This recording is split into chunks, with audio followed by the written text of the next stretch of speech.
Hello everyone, and peace of Christ all of you. Please invite your friends and let us have some good time together. As you see, we changed the title, but still we will speak about the previous topic in the same time. I was looking at my email in, usually this account, I don't open the email really for it. And I receive an email from YouTube.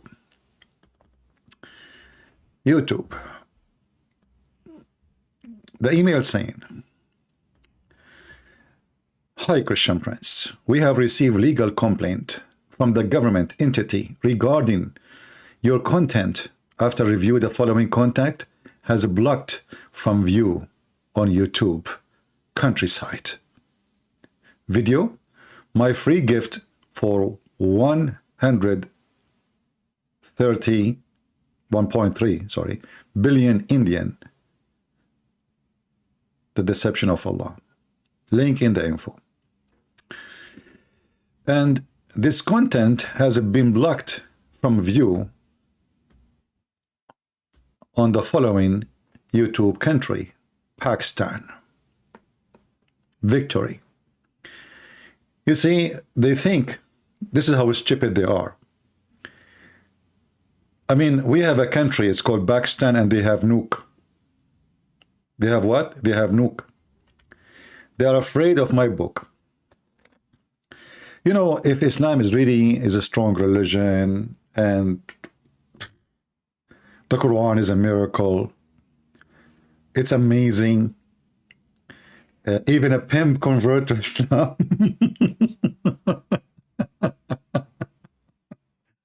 And they are proud about it. This is not the first time, not the second time, not the third time, not the fourth time. I mean, this government of Pakistan, they have, people, they have no place to sleep in. They have a flood, the country bankrupt. They have, trillions of dollars in debt. They have war with India. They don't know what to do. They have no jobs. People, they have no electricity, no water, no clean water. Villages have no schools. But the government of Pakistan, they are worried about my book. No, this is, I received many before. If I search the word Pakistan in my email, I will find tons of those. But this is what it's important about what we do. You see, this is why I'm very thankful for the ones who I do not know. They translated my book into foreign languages, all of them. And we gave them for free.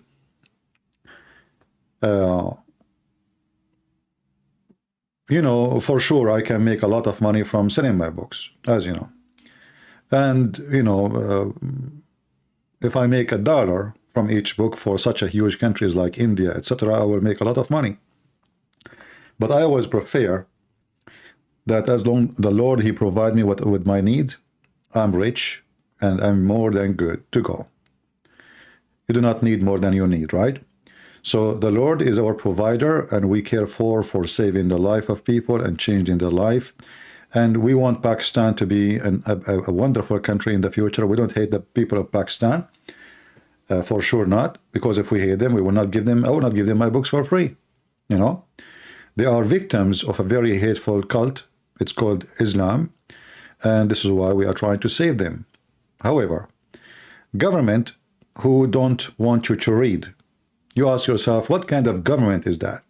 The Muslim, they quote for you a false hadith. They say, the Prophet, he said, seek knowledge even in China, which is very funny statement. Muslims, they say, when their Prophet himself do not know how to read Arabic, and he do not need to go to China to learn it, he just go and ask his uncle to teach him how to read. So Islam is a religion against knowledge, and they don't want you to read. And if Islam is a strong religion, why we need the protection of government? You see, Christians in USA, they don't have, there's no Christians in any country in the world, they have a protection. People, you can make a movie against Jesus. You can say the bad language. People are free, not in Islamic countries. And then when they say to you that we have like 100% Muslims in Saudi Arabia, that is because Islam is a religion of terrorism. Have you ever heard of a country have 0 atheists, 0 gays, 0 lesbian, 0 Christian, 0 Hindus, 0 and everything, because who dare? This is telling you how weak this cult is. And as soon as the freedom come, Islam is gone. And this is what we see in the Middle East. What we see today in the Middle East, we have just people closing themselves as Muslims, like Mimi Hijab. He claimed to be a Muslim, and he claimed he defend Islam, right? But in reality, he practiced nothing of Islam. What he practiced of Islam? Nothing. Not a single thing from the Islamic law he followed. And the Muslim is the one who practiced the law, not the ritual. You see, Muhammad, he said, the hyena, Muhammad, he said, that there's things you need to do in order to be a Muslim.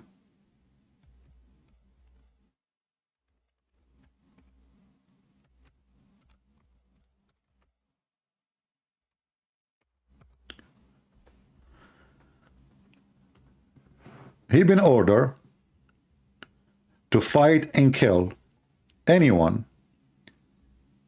in this world unless he accept him as a false prophet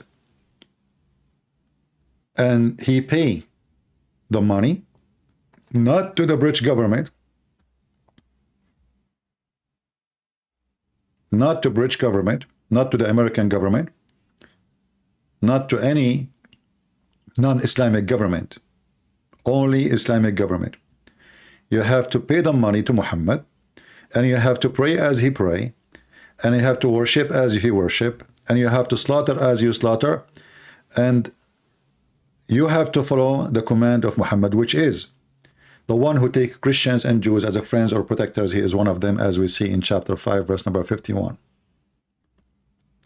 But all those who live in the West, those hypocrites, without mentioning their names, they knew themselves, all of them, they carry a passport made in England, and when they take the passport, they take an oath to be loyal to Her Majesty the Queen at that time, and now to the King of England, who is wearing a cross. O who you believe, take not the Jews and the Christians as your friends or protectors. They are but friends and protectors for each other, and he amongst you that turns them to them for friendship is of them. So all those Mimi, Susu, Dudu, Nunu, all of them, according to Islam, they are ex-Muslims. This is how hypocrite they are. Like right now, Biden, he is meeting with the president of Indonesia, and the president of Indonesia, they have a center for the CIA in Indonesia, and they share a lot of information about terrorism with USA, and they are subdued to America in many ways, and they depend on a lot of help from the American. Same as Emirat, Bahrain, Qatar, Kuwait, they claim that they have a state really, but in reality, they don't have a state. As an example now, the Crown Prince of Saudi Arabia is trying to be more close to the Chinese.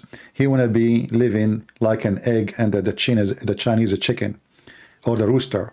So they always have to be a chicken of somebody, otherwise they have no eggs, and their eggs cannot be hatched. So who is the Muslim left in this world? Zero. None of them is a Muslim. However, if a book is making you have fear, and this is my book, that should encourage everybody to get my books. And I'm talking about people in Pakistan, in India, those who speak Urdu or whatever language. Get my books. We have a long list of them for free. Read, my friend, educate yourself, educate your children, and let the world see the truth, and the truth will set you free. And actually, can be the best advertising for my free books, so people around the world, they can read them, because you need to ask yourself, if this book is nothing, why they want to ban it? You know what I mean? If this book is stupid, it's nothing, so, you know what I mean? But because this book demolishing the hyena Muhammad, demolishing this filthy cult, this is why they fear people reading it. But do you think in a country like Pakistan,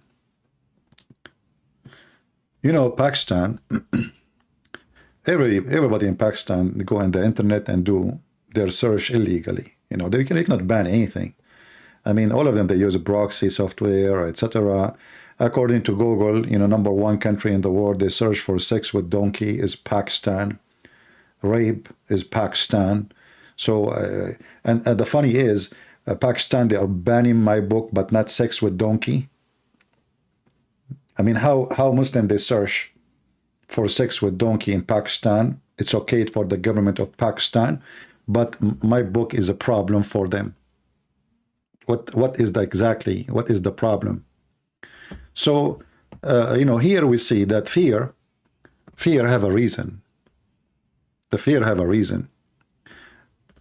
In front of us, we have two idiots who they claim that they are Muslims, but in reality, none of them is a Muslim.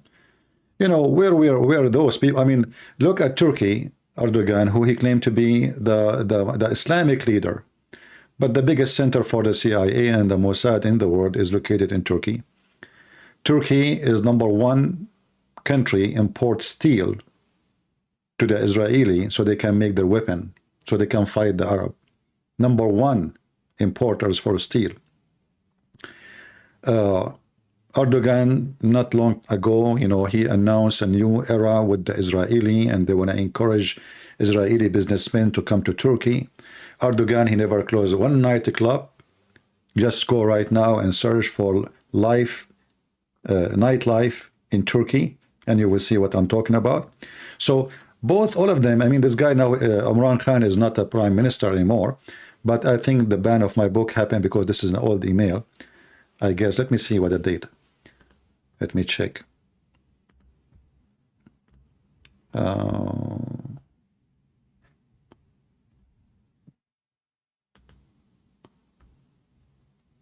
Actually, you know what? This is October 21st, yeah.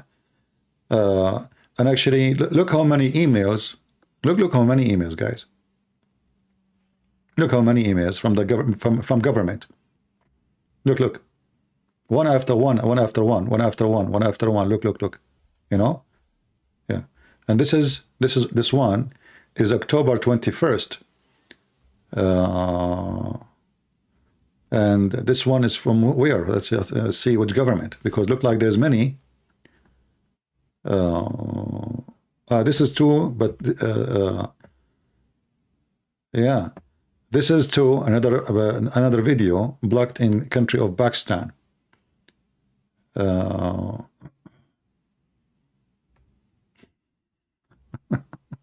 Look how many videos. Another one. Let us debate Prophet Muhammad ethic, Pakistan.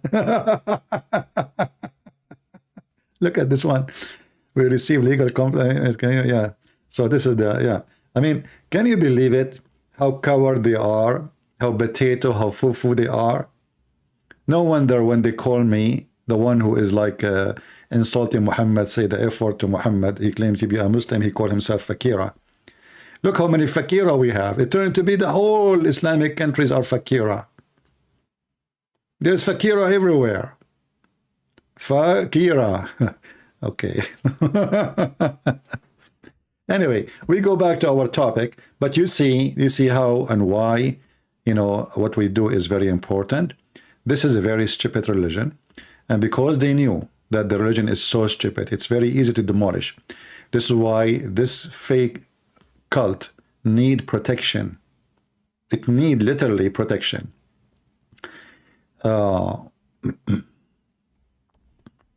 Yeah, actually, I wish that millions of people in Pakistan, they will go and they have signs against me. That will be my dream come true. I challenge them. That will be so beautiful. You know, will be the best advertising.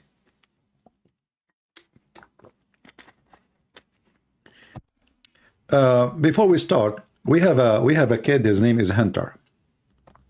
Hunter, you know, yesterday we made the videos, right, and the day before. So the Muslims, they are desperate how they can answer a Christian Prince. I mean, how we can refute him. Look at this. Mr. Christian Prince. And by the way, I did not find I told him not to delete it, but I think he deleted. My comment again. Isaiah 7:20, your biblical God will shave your private part with a razor blade.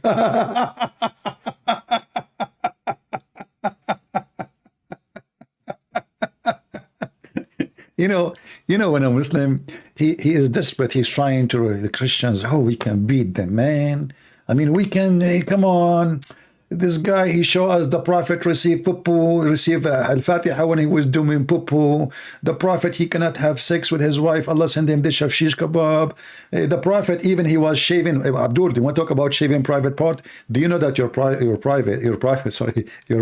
prophet used to use sugar to shave his body hair? And this verse you are talking about, you idiot.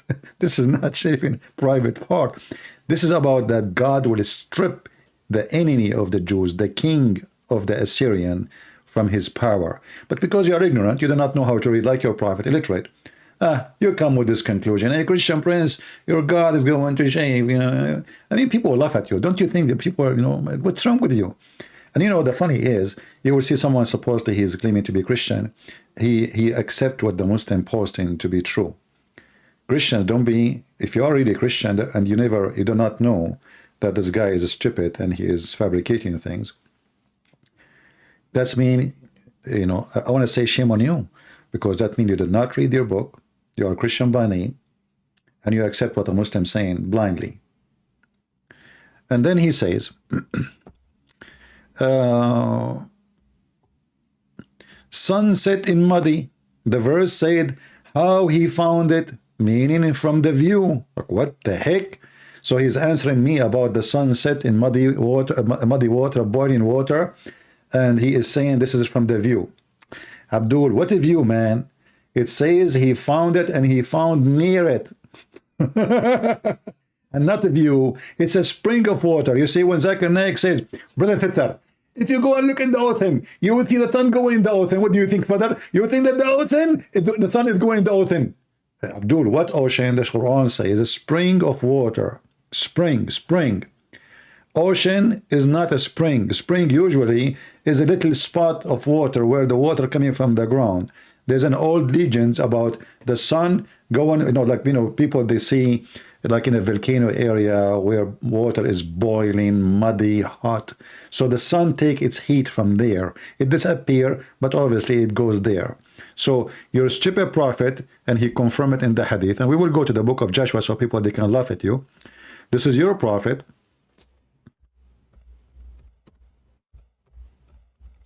When a Muslim, they try to cover up by the duct tape of their prophet's stupidity, he says, this is from the point of view of Zulqarnain. Where is the word point of view? And how is stupid even to say so?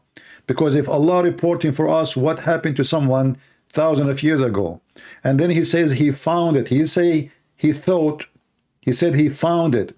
Look like your God, Allah do not know how to speak Arabic. And then you have your prophet getting you busted. Here we go. This is the hadith, and this is sahih. Not only sahih, it's sahih in chain.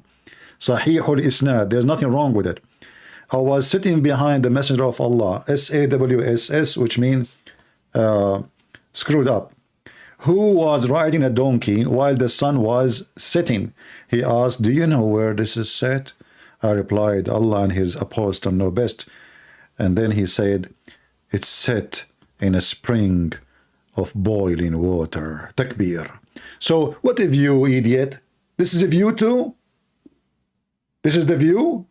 Muhammad is in Mecca, and now he viewed the sun setting in murky water. But he is not next to the ocean.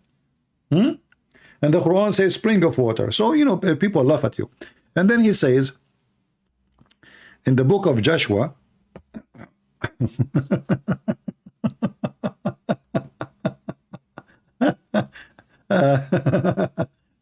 you got to love the Muslims. You know, they are funny.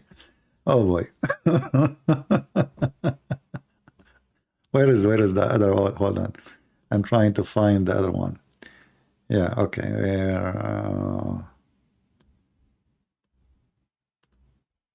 Here. Brothers and sisters, in the book of Joshua, it says that the sun set in a muddy, murky water, brother. You idiot. It says to him, all the land, all the way to the west is going to be yours. Where is the sun set in murky water?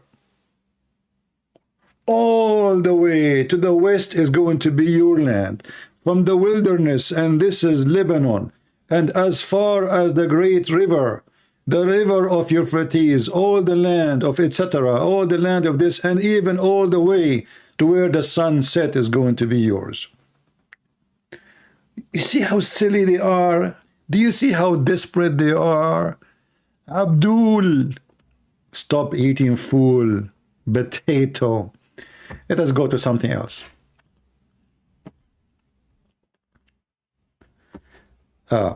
Here, this one, he said,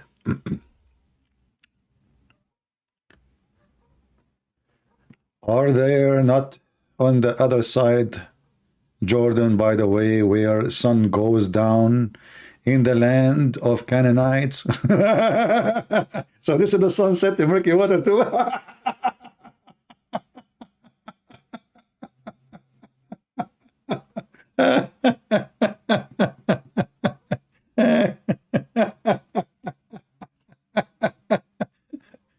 You know, I mean, they are so desperate. They are like anything, anywhere it says like the sun goes down, that's the sunset and murky water.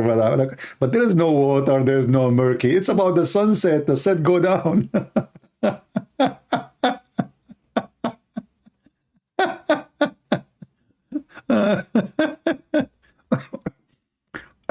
Look at this one. This one is even better.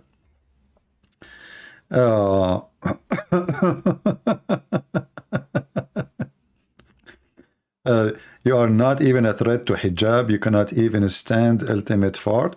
My friend, I am the one who called your potato hijab, and he is the one who hang up on me 7 times in less than 10 minutes, and he is the one who run away.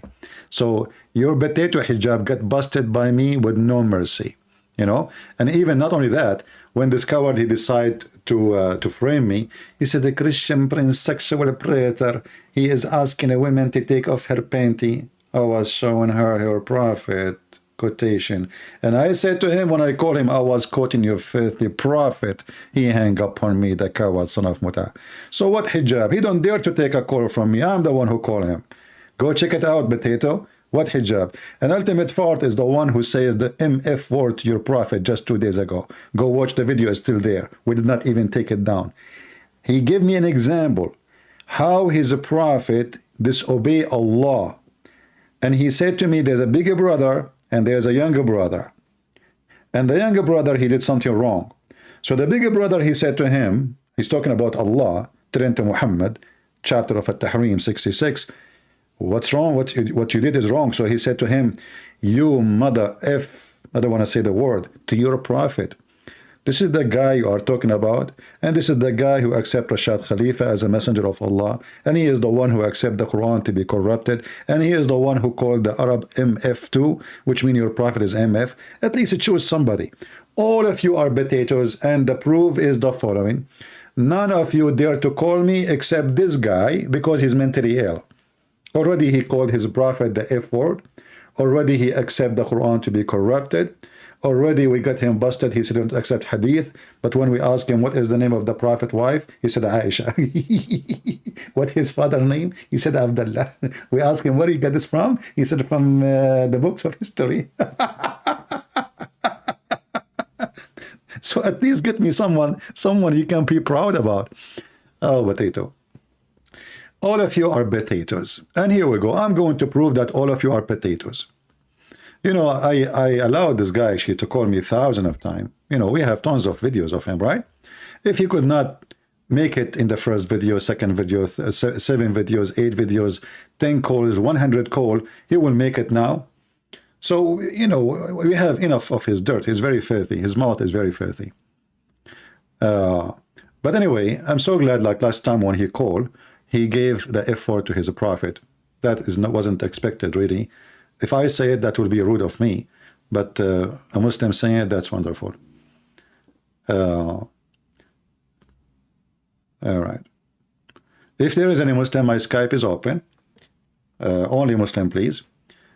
And, you know, Muslims always, when they try to speak and talk about the Bible, we find what they say is laughable. Look at this guy as an example. The same guy, his name is Hunter. He says, respond to Christian Prince. According to the Bible, God said, I have man, human, image. Genesis 1:26. You stupid idiot. We Christian, aren't we the Christians who believe that God have an image of a man? What's wrong with you?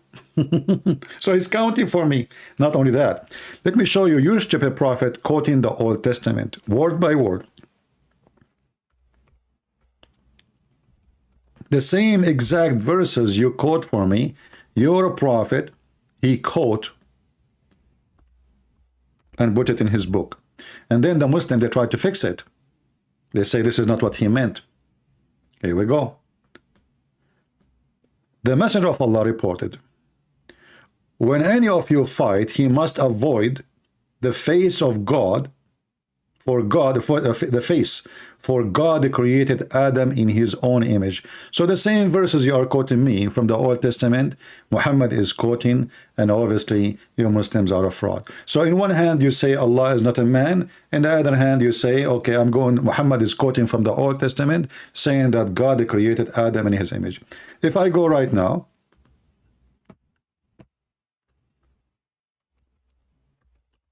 here we go. God created Adam on his own image. You will find it that this is exactly what the Old Testament said, and this is the verse you are quoting for me, you idiot. Your prophet was quoting. Do you see it? This is exactly the same verse you were quoting for me. You see it? You do not know how to quote, 26 and 27. He repeated twice. And then we find that your prophet is quoting it too.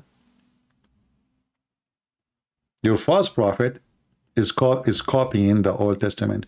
And then we find that Allah, he have, when Mimi Hijab, he been asked by David Wood that your God Allah have a body part. We have Zakir Naik says yes, he have hands, he have it, but we don't know how they look like. Yashabir Ali, all of them, they say yes. Mimi Hijab, how he refuted David Wood? Who said so? Well, your prophet said so. You're a prophet, he said he have a foot. The funny thing about you Muslims, when one of you he lie, you support his lie in order to make yourself look like you won a debate. And that's what happened when you debated David Wood. David Wood is not good in debate in the way he is. He don't, he is a he's a nice guy. He's not a kind of a mockery person. And Muslims, they don't respect a person who is like that. They will make fun of him and they will look at him down. For them, they think this is a weakness. But this is why you don't dare to debate me, because you make a mockery, I will wipe the floor with you. So look what happened now. Allah have a foot. If I play the videos of Zakir Naik, or the video of Sheikh Asim, or the video of anyone, all of them, even Fifi, he says, yes, Allah have a hand. So how you say to David Wood, who said so? How in the world you say such a thing? So you laugh at David Wood because all of you are a bunch of hypocrite, coward, and fake like your prophet. Every single one of you knew that your God Allah have body parts. He have hands, he have foot, he have ears, he have eyes, and then when Mimi Hijab he said so, who said so, all of you will laugh. This is how you refute. Reference he is giving you, who said so?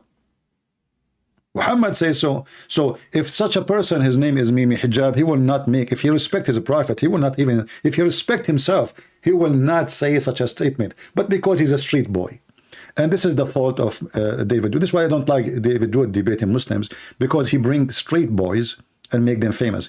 For me, I don't consider me talking to someone as a debate. It just, wiping the floor with them. I'm not debating them. None of you dare to debate me. I don't have a debate in any way with anyone, because none of you dare. A debate, have to have it between people who have knowledge, and none of you have a knowledge. And if Mimi Hijab have knowledge that his God Allah have a body part, and he said who said so, that means he's a liar. If you do not have knowledge, that means he is stupid, and you put him in the stage for what? In either way, you supported him because you are a hypocrite. None of you. How come all those Muslims who make videos against me didn't say, hey, Mimi Hijab, shame on you, brother, to say Allah have no body parts? But if we go right now and search in YouTube, we will find tons of videos made by Muslims saying, yes, Allah have body parts. Right? If I go right now, if I go right now to YouTube and I type Allah have body part, Allah has, let's say, Allah has hand. We will not play a video of somebody is a Christian.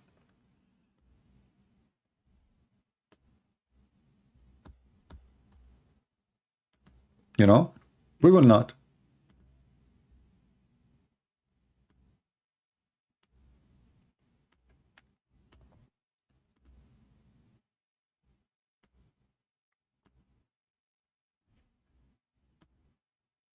So here is somebody is asking Sheikh Asim how we can refute, how to refute people of innovation who accuse us of giving Allah figures, hands, feet, etc.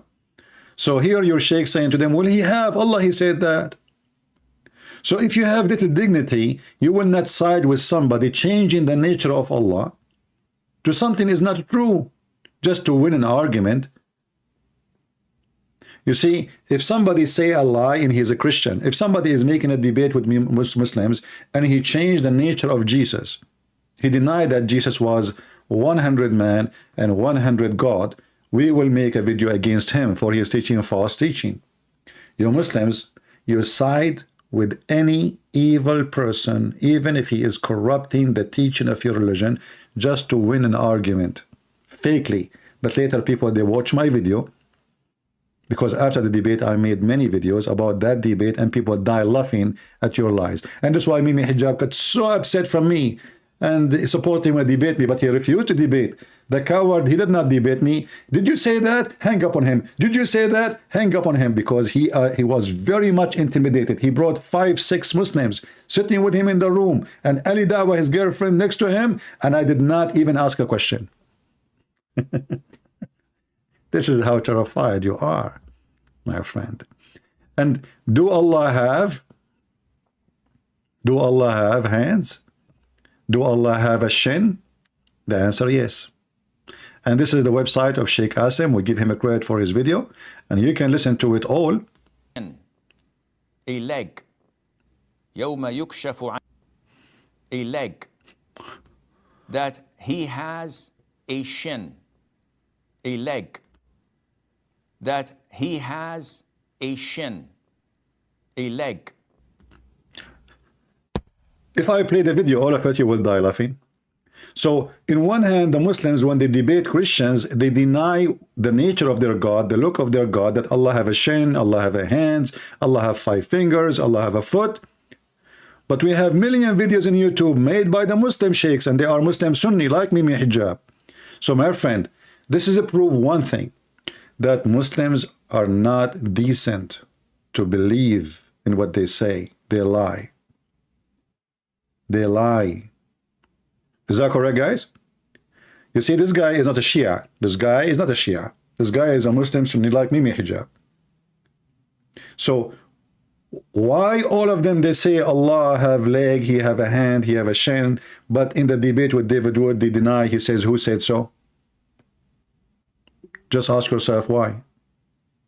It's a mockery. It's dishonesty. And this is what happened when you have a street boy on the stage. And he knew that every Muslim will support him, even though every Muslim knew that he is lying. For this is the nature of the devil. The devil have one nature. He is the father of all lies, and those are his babies.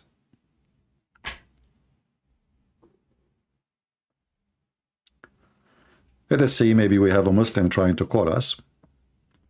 We hope so.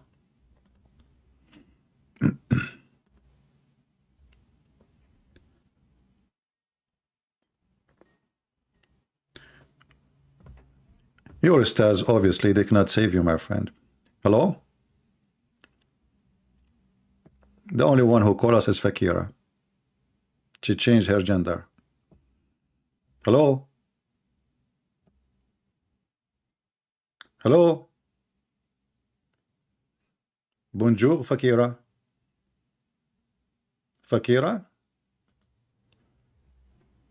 Fakira, now she is speaking as a girl. She is a gay. And now she is speaking to me in French. Fakira. I can't believe it that this guy, he spoke to me as a homosexual, speaking like a girl. Hello, how are you? Yeah, what's your name? Fakira. Like, what the heck? I mean, can you believe it?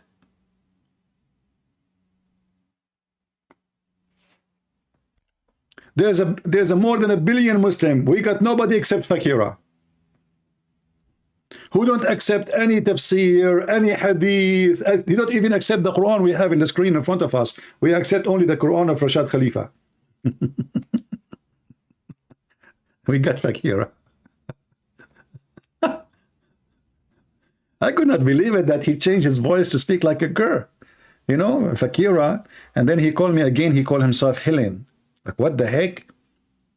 I look at the Muslim, like, this is a Muslim name. Her name, he is a guy. His name is Helen. All right. Yeah, anyone will say the F word, we will block you. Be careful. So do we have any Muslim, really, any brave Muslim would like to call us and tell us anything good about Islam? We accept all. We don't want to hear anything bad about Islam. Only good things. Only good things.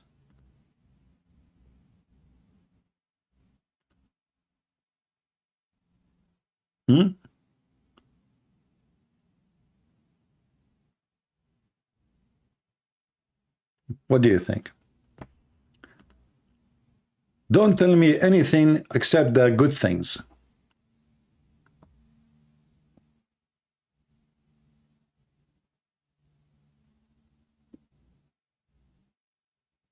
Anyone? For me, I always appreciate the honesty of Muslims. Yeah, laugh. Yeah, it's time to cough. It's time to cough when you lie, huh?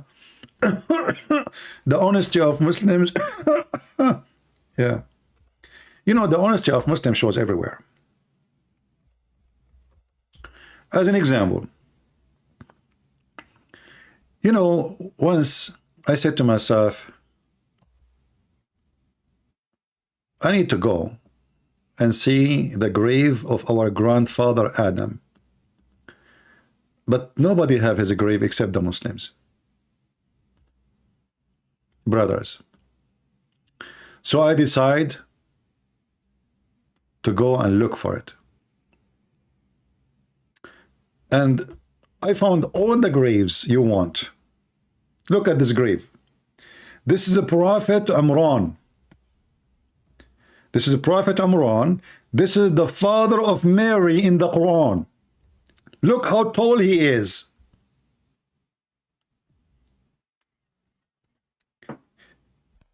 This guy in his time looked like he was born in the Subway sandwich time. I mean, they don't know how to lie. Even the grave is like, what the heck is that?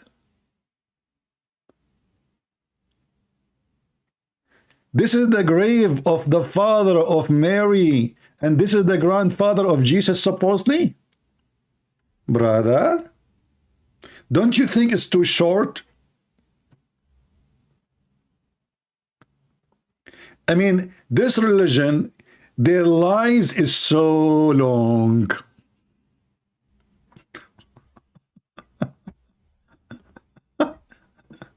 Look what it says here. Prophet showed the tomb of a Prophet Imran in Oman. Prophet Imran, the father of Mary, he died in Oman.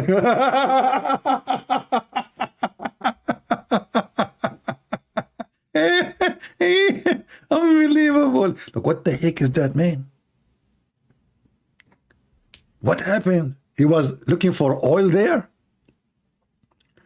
So the father of Mary, and by the way, how in the world Imran became the father of Mary? Imran is the father of Moses.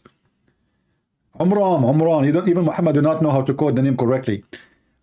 Because the Quran says that Umran, which is the father of Musa, is the same father, is the same person, the father of Mary. That's why the Quran says to Mary, "O sister of Aaron." That's why the chapter in the Quran speaking about Musa and Mary, etc., is called the chapter of Ali Umran, which means the family of Umran, because all of them, they are family. Brother, history can be taken only from the honest ones, and the honest ones around the world is the government of Pakistan, or the government of Oman, or the government of Saudi Arabia, and the Muslims around the world. You know, they have a grave. Look at this. This is Adam and Eve grave, brother. This is a grave of Adam.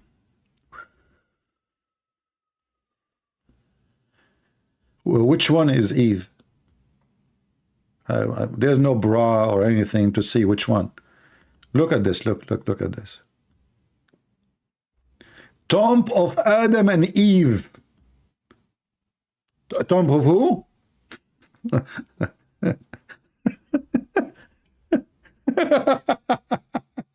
Listen. Tomb of who? Adam and Eve? I mean...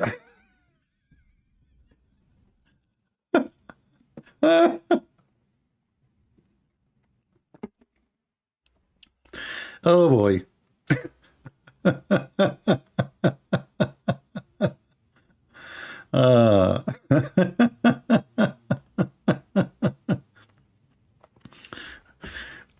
Oh boy. And look, guys, Muslims, they come with ideas like as you wish. The grave of Adam in England.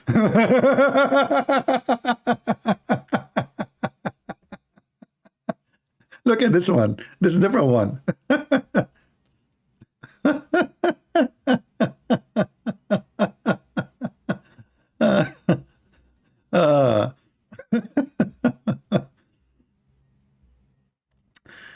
Yeah. Look, Prophet Adam, he have a grave in many places. Look, this one is different one. It says here, the grave of Prophet Adam, it's almost 130 feet, brother. Me. This is a Prophet Adam, 130 feet, brother. That's so good. But the picture says before this, the same grave or different grave for the Prophet Umran. I mean, they didn't know how to lie. I mean, those Muslims. Oh boy.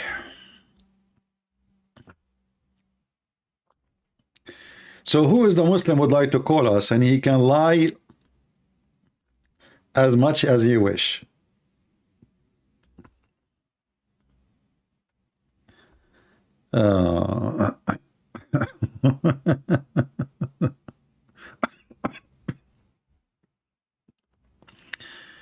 The only one when I talk to us is Fakira. Do we have any Muslim? Want to tell us something good about Muhammad? Any Muslim would like to call us and tell us something good about his prophet, the best prophet in the world, the most amazing, the so good in bed. According to scientific study, the best prophet who can have boom boom in the world, it was Prophet Muhammad, proven to be true.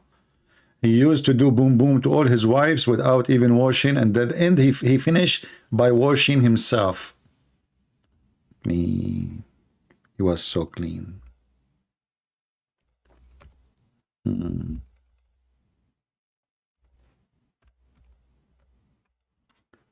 know, I mean, when somebody speak about prophet, you expect him to talk about how decent he is, how much he fast, but how much he man, that is telling you what kind of a quality is the people who he came to.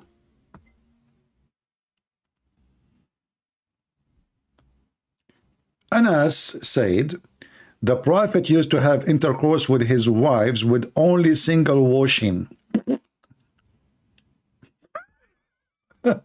That's so good to be true. It's very nice.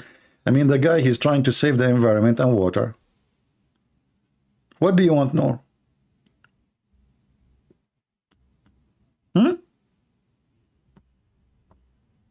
He goes sleep with all his wives. And then after he finish all of them, he take one wash. How many a night? How many women? Look. The Prophet used to visit all his wives in one night, and he had nine women in one night. Somebody saying why you are calling me. What you are saying to me confusing. Okay, let me block you. Why you are calling me? Why you text me? Stupid. A Muslim is texting me and you are saying to me you are confusing people, and then when I call the Muslims he says, why you are calling me? Okay. He play victim. Me. The Prophet used to pass by, between two brackets, have sexual relation with all his wife in one night. And at that time he had 9 wives at one night. What the heck is that? This is at night time. When Muhammad he pray, when he talked to Allah, when he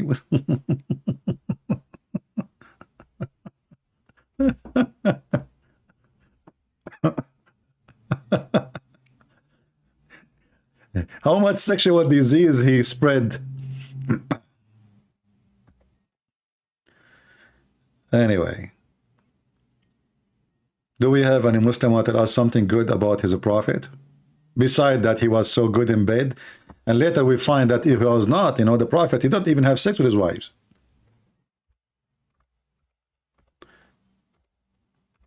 The hadith says that the prophet, he imagined himself having sex, but in fact he did not.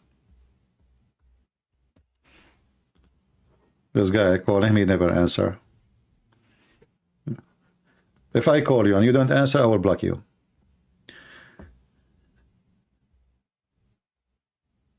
Aisha, she said, the prophet continued for such and such period, imagining that he had sexual relationship with his wives. In fact, he did not. Did you see it?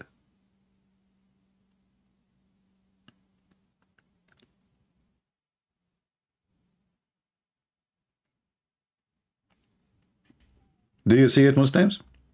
So all those stories is fabrication. Your prophet even cannot have sex with one woman. This is why he have no kids. See, the Muslims, they say that Muhammad have many kids and they died, and they say like he have daughters. Those are lies. You know, none of those are the children of Khadija before him, the daughters, including Fatima. And after that, Muhammad, he have 0 kids. Those are kids from slaves, and those slaves, they sleep around, not only with their master. Muhammad is an impotent. Imagine all the wives he married, including Aisha. All of them, they are young except Khadija. This is why they cannot be his kids, because Khadija was old when he married her. And there's second wife, her Sauda, she was old too. So both those, they cannot have kids. But the rest, all of them, they are young. So all the women, including all the women he raped, not even one of them, she gave him a child. Do we have any Muslim would like to talk to us?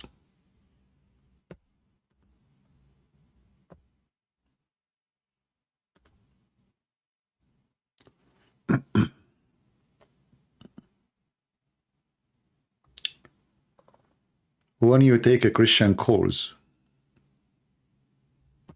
well, you will hear if I'm taking Christian calls, my friend. Did I say Christian you can call me? I did not say that, so don't text me. Anyone text me in Skype, I will block you, my friend, unless there's a reason. If I say Christians call me, then you can call me. Did I say Christian can call me? No, I'm saying Muslims. Who is a Muslim would like to call me? By the way, I imagine myself that I have sex with all my wives. And then when I woke up in the morning, I found that I was holding the Quran.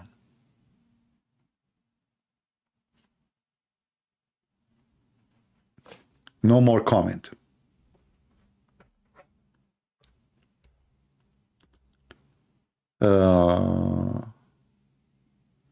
Don't use bad language, my friend. Even YouTube will not allow your language to come through. Don't use bad language. Do we have any Muslim here? Would like to call us? Mayday, mayday, mayday. You know, I like really, to be honest with you, I like long graves. But what I don't understand, why the grave is so long, but it's so narrow. I mean, how, I mean, he look weird, this Adam. He looks so tall, but he is so thin. Is that normal? I mean, our forefather Adam, he was in diet. Let us see Prophet Musa's grave. Hold on, I will search for Prophet Musa's.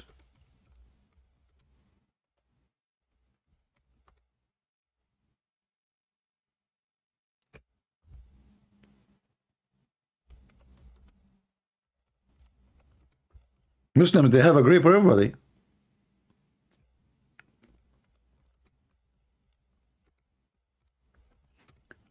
Okay, but we are not typing in English. Come on, we switch to English and type in Arabic. We switch in Arabic and type in English. Okay.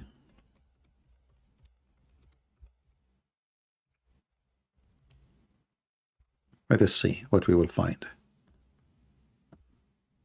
Oh boy.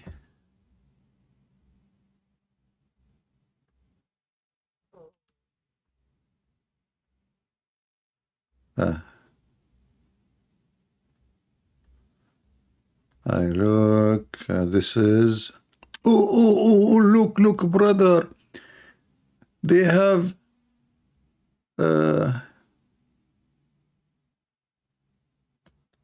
this is the grave of a Prophet Ayub. Look. I found the grave of Abraham. The Muslim, they have the grave of Abraham. So the grave in Jerusalem, this is for who? What the heck is that? What is this one? This is the grave of Abraham? Man. Omar Rabbi Omar.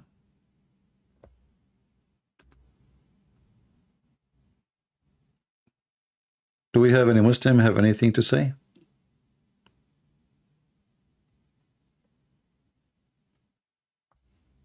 Hold on, I will search for my grave. I'm sure the Muslim, they have a location for it. Give me a second.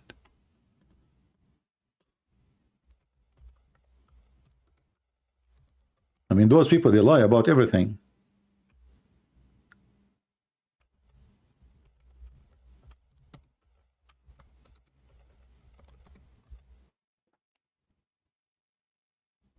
Look what I found. I searched for Christian Prince grave, I found this. Christian Prince, longest grave in the world.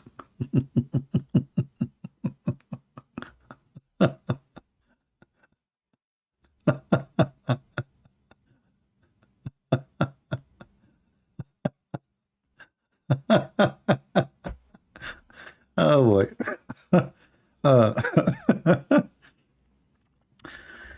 Hey Muslim, there is somebody in history, you don't have his grave. I mean, look, Alexander the Great, he is a Muslim, according to the Quran. Let us search for his grave. The grave of Zu Qarnayn. Let us see if we will find, if we find for him a grave or not. The grave of the Qarnayn, the grave of the Qarnayn. There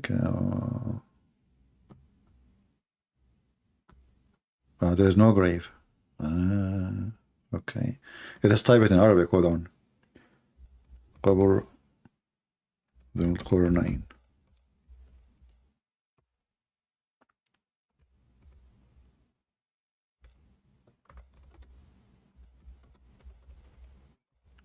Nothing.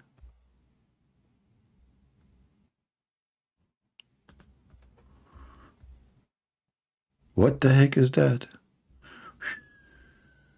Brother, the Muslim, they found the dam built by Dhul Qurnayn. Look, look, look. I was looking for his grave. No, no, no, hold on. I found something. I found just something now. Scientists, they discover the face of Dhul Qurnayn. Look at this. It's YouTube video made by Muslims. Brother, this is Dhul Qurnayn. Look at him.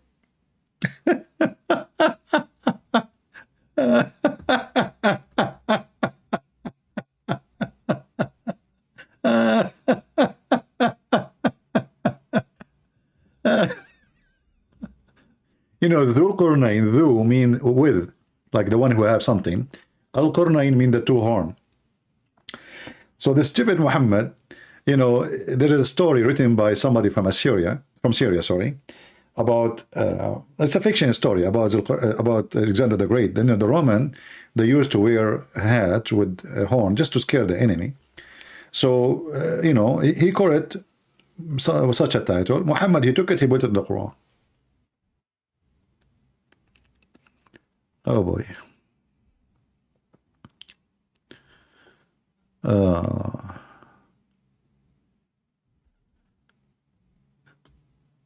Yeah, he is live. Yeah, he's live. Apa ini Christian Prince live? Aka ini. Yeah, apa ini, yeah. So do we have any Muslim? Until now we have 0 Muslim trying to contact us. The only one trying to contact us is Fakira. Let us see.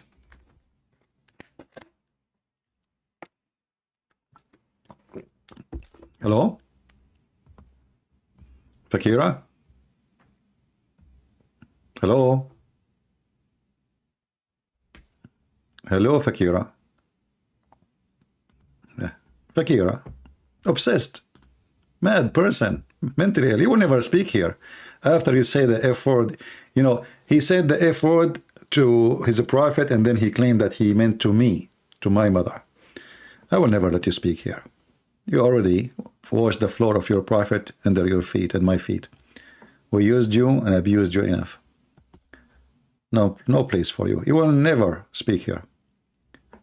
Fakira. Do we have any real Muslims would like to talk to us? It's a very shameful that we are in a time that the Muslims, they say the F4 to their prophet. I cannot believe it. I mean, can't you explain to me why your prophet disobeyed Allah without saying the F4 to his mother?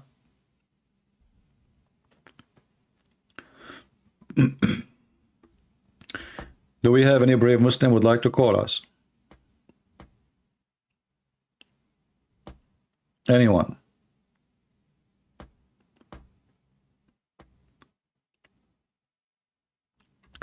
You thought I'm going to take a break? I'm taking a break now. Don't you see Dhul Qurnayn in front of you?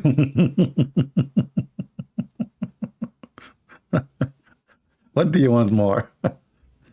That, and look, the Muslim, they found the dam which Dhul Qurnayn he built, brother. Look at this. This is the dam. You know what the funny is about those Muhammadan? Okay, if this is the dam, what is the people of Gog and Magog? What happened? I mean, and you can see like here, they have even Photoshop of this hole, whatever it is. And this is Photoshop. They merged two pictures together. There is no shame. They have no dignity. They lie at each other. They lie to each other. How did Muhammad die? Abdul say he did not get poisoned. Can you explain how to refute Muslims' answer to this? Well, I do not need to refute the Muslim, my friend. When the Muslims, they say that Muhammad did not die by poison, they are accusing their prophet of being a liar. Because the one who said he died by poison, dying by poison, is Muhammad. So a Muslim cannot refute that, because he's refuting his prophet. You know what I mean? So if a Muslim says to you, no, this is not true, the answer should be, just learn how to answer, you know. Well, your prophet says so. Are you saying your prophet is lying? Are you more knowledgeable of what happened to himself, to Muhammad, more than Muhammad himself? Isn't this even hilarious to say? If Muhammad is saying, the prophet, Aisha said, the prophet in his element, which he died, used to say, which means not only once, not only twice, not only three, the guy, he said, repeat that. Used to say, oh Aisha, I still feel the pain caused by the food I ate at Khaybar. And at that time, so you see the connection, and at this time, I feel as if my aorta being cut off from that poison. Do you want more clear proof? So if they try to refute it, they are refuting their prophet, not me. They are just being stupid, you know. They are saying their prophet, he lies. Then I have to agree. Christian Prince, Shalom, ex-Muslim. May the Lord bless you, keep you. May he make you his face shine. My friend, thank you very much. From South Africa. God bless you. You see, I'm so glad to see people from around the world learning, getting education, leaving Islam. Look at this wonderful message from our friend who is an ex-Muslim. I don't know if he's an ex-Muslim. Is he? Because his name is Shalom, ex-Muslims. I don't know if he's a Muslim, ex-Muslim himself. So Shalom from South Africa. Shalom to you. Invite more African brothers. Actually, when I was in Ukraine last year, I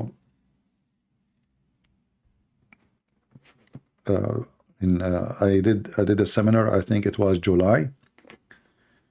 I did a seminar. There was only 3 Ukrainian, and the rest, all of them, they were African student, you know. And some of them even they were ex-Muslims.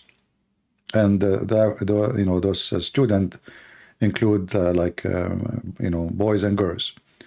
They are studying medicine, studying doctors, pharmacies, engineers, very quality people, you know. So we have a very good time. I was supposed to do one-day seminar, you know, like 2 hours, and then I spent the whole night. And then I did the second day because they like it very much. So I did 2 days, as I remember.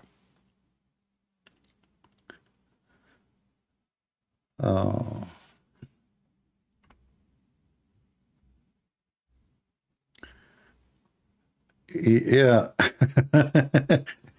Look what Ida is saying. Ida Zero saying, Ida, you are a male or female? Is it Ida or I don't know?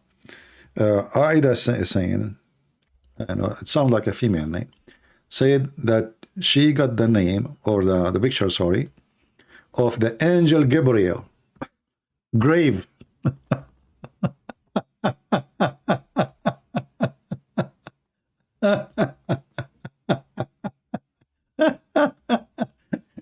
You know, the Muslims are really hilarious.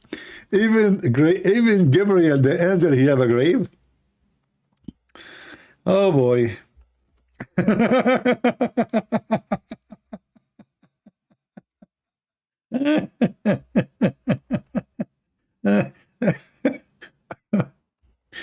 I will die one day here just laughing, you know. But that will be nice. Will be a nice death. Yeah. Yeah, here we go.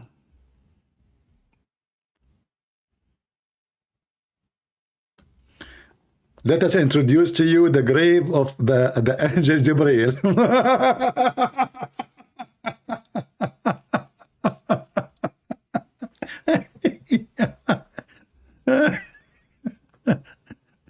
And where? In Iraq. Let me hold on. Let me translate this page. This is in the in Kufa in Iraq. I will translate the page.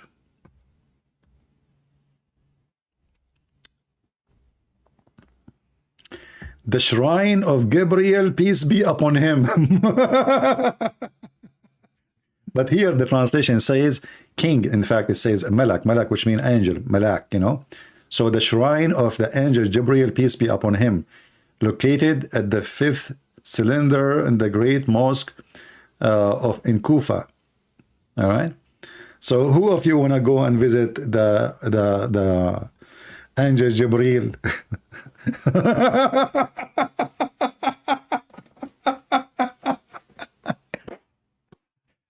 the funny is that Adam, his grave is so long. The grave of Jibril is so, like, it's like a sheet. What happened? Where is the grave? Oh, you know, you forgot, like, he's a bird, you know.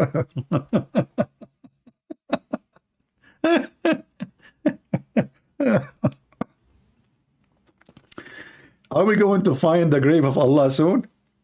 I mean, Muslims, there is somebody who did not make a grave for him. Be honest with me. If there is one person in this world don't have a grave for him, anyone is famous, anyone, they have a grave for him, and they visit it, and they cry there, and they pray there. And you imagine how many people, they come here and they touch the stones, and, you know, Jibreel alayhi salam, Allahu Akbar, you know, and says here, pray and bow down, you make two bow here, bow down, twice, please, bow down, you know.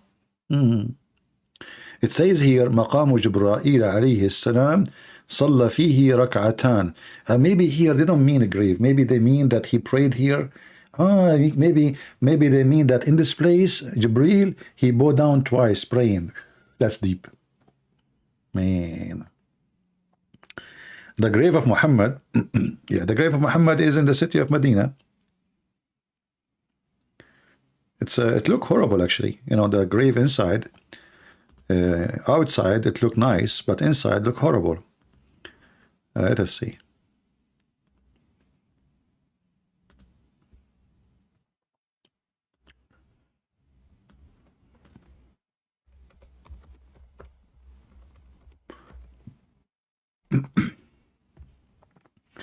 Yeah, you see, in outside, I will show you both. In outside, they have this wall, which supposedly look, you know, look fine, you know. I mean, but if you look inside, the room look horrible. This is the room inside. It's just dirt. You know, they just throw him there, bury him there. This is the grave inside. And this picture was taken when they found that the walls inside the grave, the older grave, is collapsing. So they had to open, because there is no door. There is no door for the grave. There's 4 walls. And then, I don't know which caliphate, he made a roof for it. And then since then, nobody opened it. And then one day they found that the wall is collapsing. So they have to fix it. Where is Allah grave? I don't know. How he can die if he doesn't exist? No. Yeah. So supposedly where they have the red dot there is the grave of Muhammad.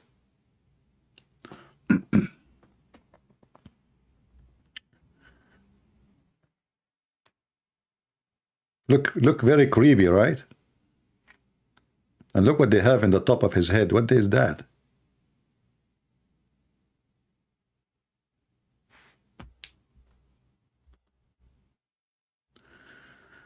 Our sister here saying,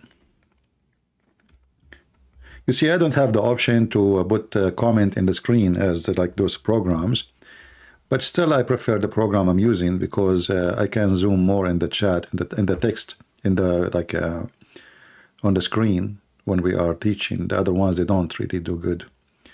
That's why I prefer this one. So our sister here, she is saying,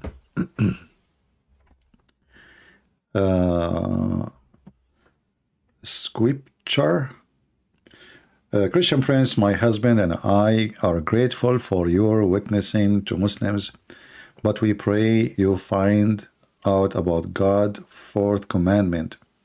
Keep the Sabbath day holy. I mean, you see, you know, this is here you see how some Christians, they have wrong understanding of the Sabbath. When God, he gave the command to the Jews about the Sabbath, because the Jews are very greedy. They love money. And nothing changed. They're still the same. So God, he have to enforce the Sabbath on them. God never enforced Sabbath on Abraham because Abraham wasn't greedy. And then all the children's until Moses. But when they become so greedy and they are so much into money and they are forcing even their servants to work in all the week, no break. So God, he forced them on Sabbath. So this is why Jesus said, Sabbath was made for the man, not the man was made for Sabbath. And here our sister, she think that the same as the Jews think. Because Jesus and the disciples, they work in Sabbath. They heal people in Sabbath. They preach in Sabbath. So she think that Sabbath is the way the Jews, they think, which is very wrong. God bless you, sister, but I hope you understand very well that you have a very wrong understanding. God do not need your Sabbath. It's you who need it. And any day in the Bible, any day you give to the Lord is called Sabbath. This is why many of the naive who do not know the Bible very well, they think when the Bible said that the second day was Sabbath, when Jesus was crucified, they think it was Sabbath as Saturday. Sabbath is a holiday, any day. And all time we do here, we sit here, we speak, the purpose is to save Muslim, that is a Sabbath. So my sister, with my humble advice to you, you do not know what Sabbath mean. Sabbath is any day, any time you give to the Lord, is not Saturday. So don't be ignorant the same as the Jews, and don't follow the law blindly without understanding the law.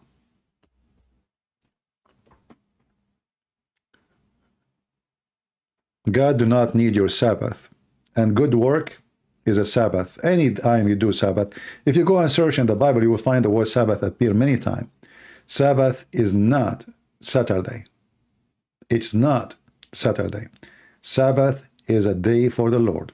So there's a Sabbath every week, which is happen to be Saturday. That's why it's called Sabbath. But there's a Sabbath any day. Any day you decide to be for the Lord. It can be holiday. It can be a volunteer day. It can be like a day you decide to go and volunteer to work to help the poor. That is a Sabbath.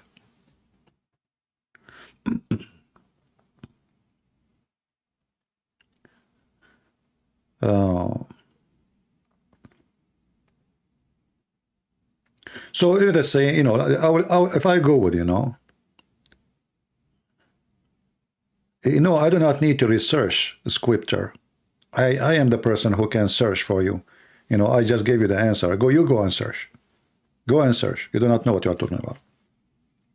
Sabbath, it can be Saturday every week, but Sabbath is any day you give to the Lord. Jesus was not crucified in Sabbath. And even some Muslims, they say, some Christians, they think that, how many of you know about the Good Friday? Good Friday. But what people do not know, that's, our timing is not the same as the timing of the Jews. As an example, today, like now, in 2 hours, 3 hours from now, 2 hours, is going to be 12 p.m. Tuesday for me. But for the Jews, it's already Tuesday, because they go by the sunset and the sunrise. So people until now, they think, when they speak about the time, they think about the time we have, the calendar we have. Their calendar is different from our calendar.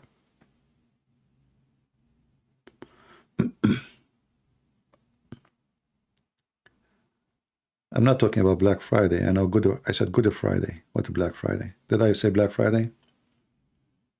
Maybe I want to buy something. I'm thinking about Black Friday. Good Friday. So, a Sabbath is, and I find it very funny that some Christian, they think they are, you're not even saved if you think the same as the Jews. The Jews, they were throwing rocks at Jesus for working in Sabbath. And it's what you are doing at me now. Don't you follow your Lord? Are you better than him?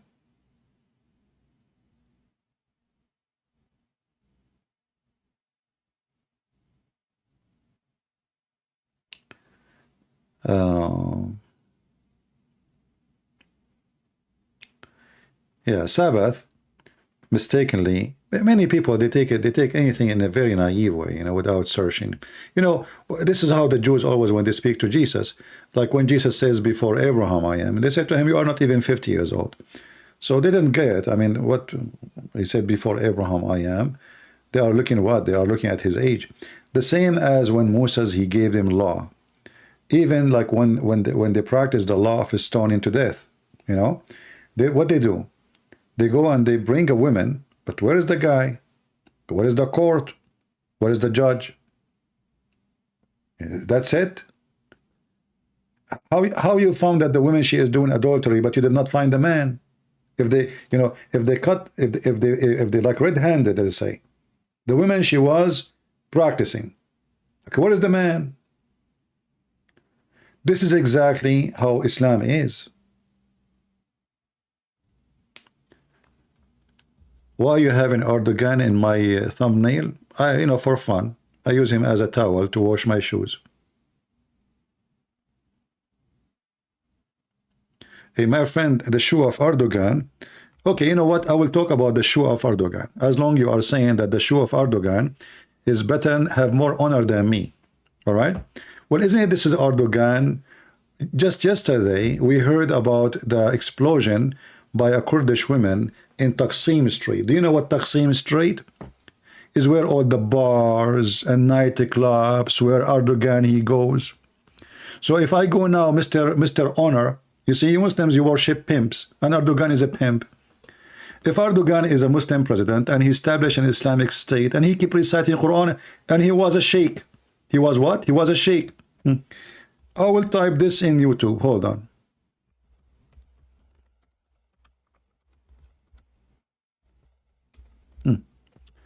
Erdogan, how long he is a president for Turkey? How long he is president for Turkey? This is your Islamic state of Turkey.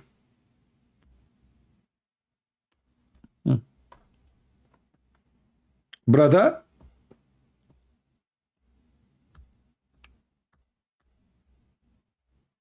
which bar you like to meet Erdogan in, with the one who have high honor?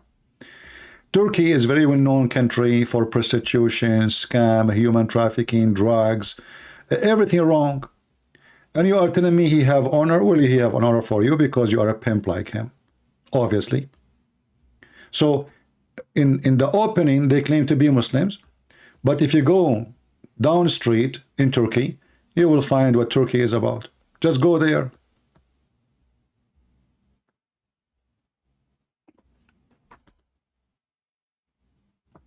Rumors? It's in front of you. Guys, it's rumors.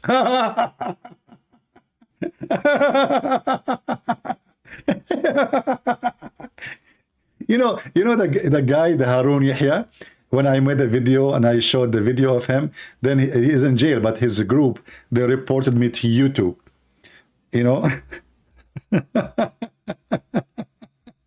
Rumor, where was Erdogan when this guy was his friend and asking people to vote for Erdogan all those years? And all of you Muslims, you start copying his videos and his books about Quran and science. This is an Islamic TV station in Turkey. This is not supposedly a prostitution TV station. This is an Islamic TV station in Turkey. This is the founder of Islam and science on the world. All of you Muslims, you follow him. Rumors? This is Yusuf Estate. He was speaking about Harun Yahya and how he found his book, and it was an amazing, perfect book. He said to himself, this is what we are looking for. Harun Yahya is a pimp. Rumors. And this is why when you Muslims, you have someone like this guy Tate, you are so proud about him, because this is who convert to Islam, and Erdogan is a pimp. The one who opened and he allowed prostitution centers, nightclubs to run in the country. Once I downloaded an app, I forgot the name really. But I think it's a very well known. You know, you can change the location with your search. So they told me that you can post your videos there. So I download the video, the app, and then I searched Turkey and I found nothing but prostitutes. Call this number, naked pictures. And this guy saying to me rumors. And as you see, this pimp, Islam gave him peace. Peace of what? Who is a Muslim would like to call us and join us? The only one is trying to call us is Fakira. Fakira. There's no Muslim left. Muslim men. Hello? Fakira, he's saying the F word. Come on him. Right away he said the F word. This guy is losing his mind, Fakira.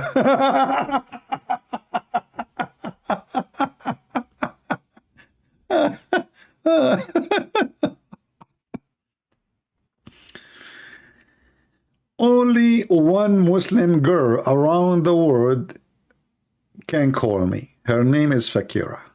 She is very filthy with her tongue. She say the F word to her prophet because she is very much frustrated.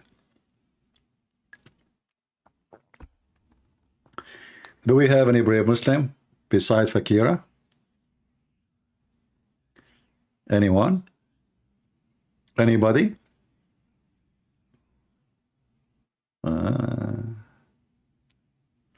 Dr. Zakir Naik, meet Harun Yahya.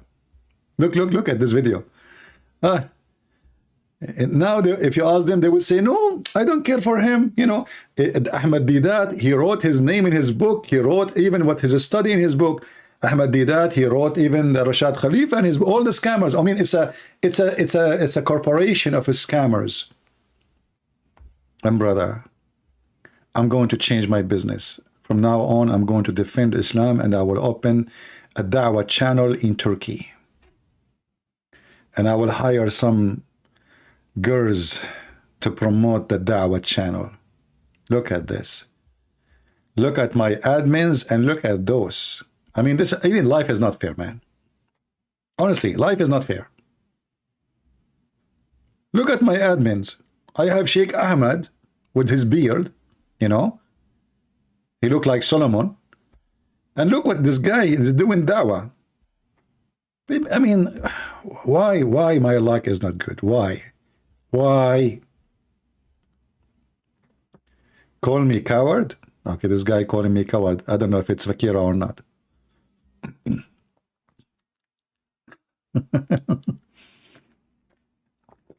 Hello?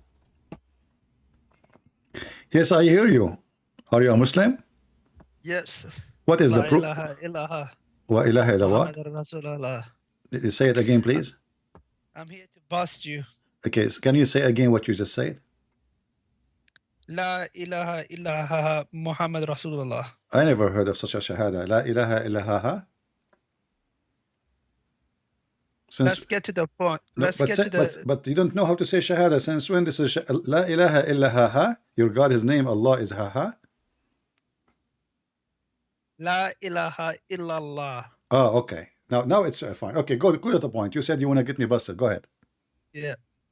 You've been talking a lot of nonsense, saying that the word Allah is it's fake and Christian Arabs don't use it. But if you look up the Aramaic dictionary, if you type in God, it comes up the word Allah. No, there's no such a thing. Yeah. No. Yep. No. Yep. No. You can Google right now. No, Aramaic you know, dictionary. Aloha, al is word mean God. Oha, this is a sound. The God of Islam is a name. That is a word mean God. It's Aramaic. We know, listen, we know that you Muslims, you stole the name of the God from the Aramaic anyway. So you agree with me now that the origin of the name of your God is the Aramaic language, correct? Hello? Yes. Can you Okay. hear me? So do you agree with me that the origin of your God name is coming from the Aramaic? No. What do you mean no? You But just said to me if you open the dictionary, the Aramaic, a second ago, you said if you open the dictionary, the Aramaic, you will find the word God, Allah in the dictionary. You said that, not me. You forgot what you said? yeah, but you said the Okay, Christians, but hold Arabs on, don't hold use. on. But you, what you just said, you said the word God in the Aramaic is Allah, correct? Yep, that's Okay, correct. so the name of the God of Bastard. Islam, is it word mean God or it's a name? It's a word. So it's not a name. It's his name. It means God. No, you just said Shahada. You said to me, La ilaha illallah. This is the Aramaic. The Aramaic is ilah. That is the Aramaic word. Illa, except Allah. Allah then is not God, because if you say there's no God but God, that's stupid. But you just say La ilaha illallah. That's mean there's no God but Allah. Allah is the name. If you look with me in the screen, it says in the name of Allah. Correct? Yeah. Okay. Does the Quran says who Allah? It is He Allah.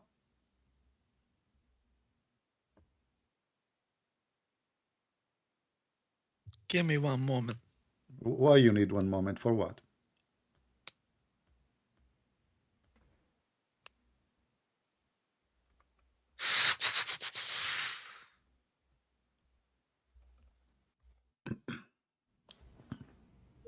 He hang up. A second ago, he was saying to me, call me coward. The conversation did not go as he wished. That was fast.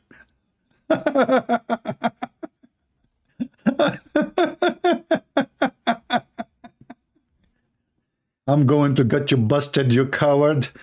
Okay? Let us go. Let us get to the cheese. All right? I will get you busted. What do you do? What do you think who you are, man? You have no idea. Yeah, look like this guy is from Iraq, Ahmad Bayati. Yeah.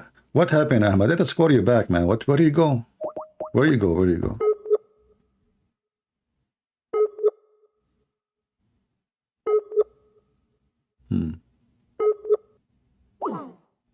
He is even offline now. He went offline. Bye-bye. Maybe he need to do some search because he found himself in trouble right away so fast.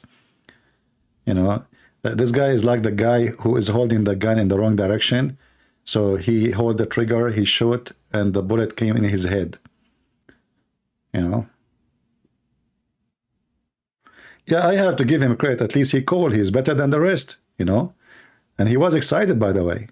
I mean, we have, you know.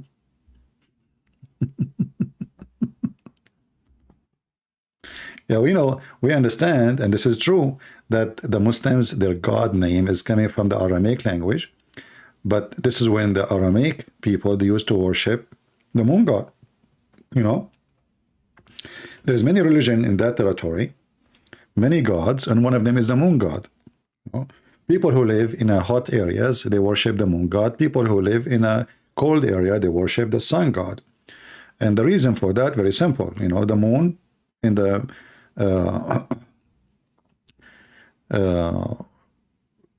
cold areas, you know, people, they like to see the sun. They don't want to see the cold. They have enough cold.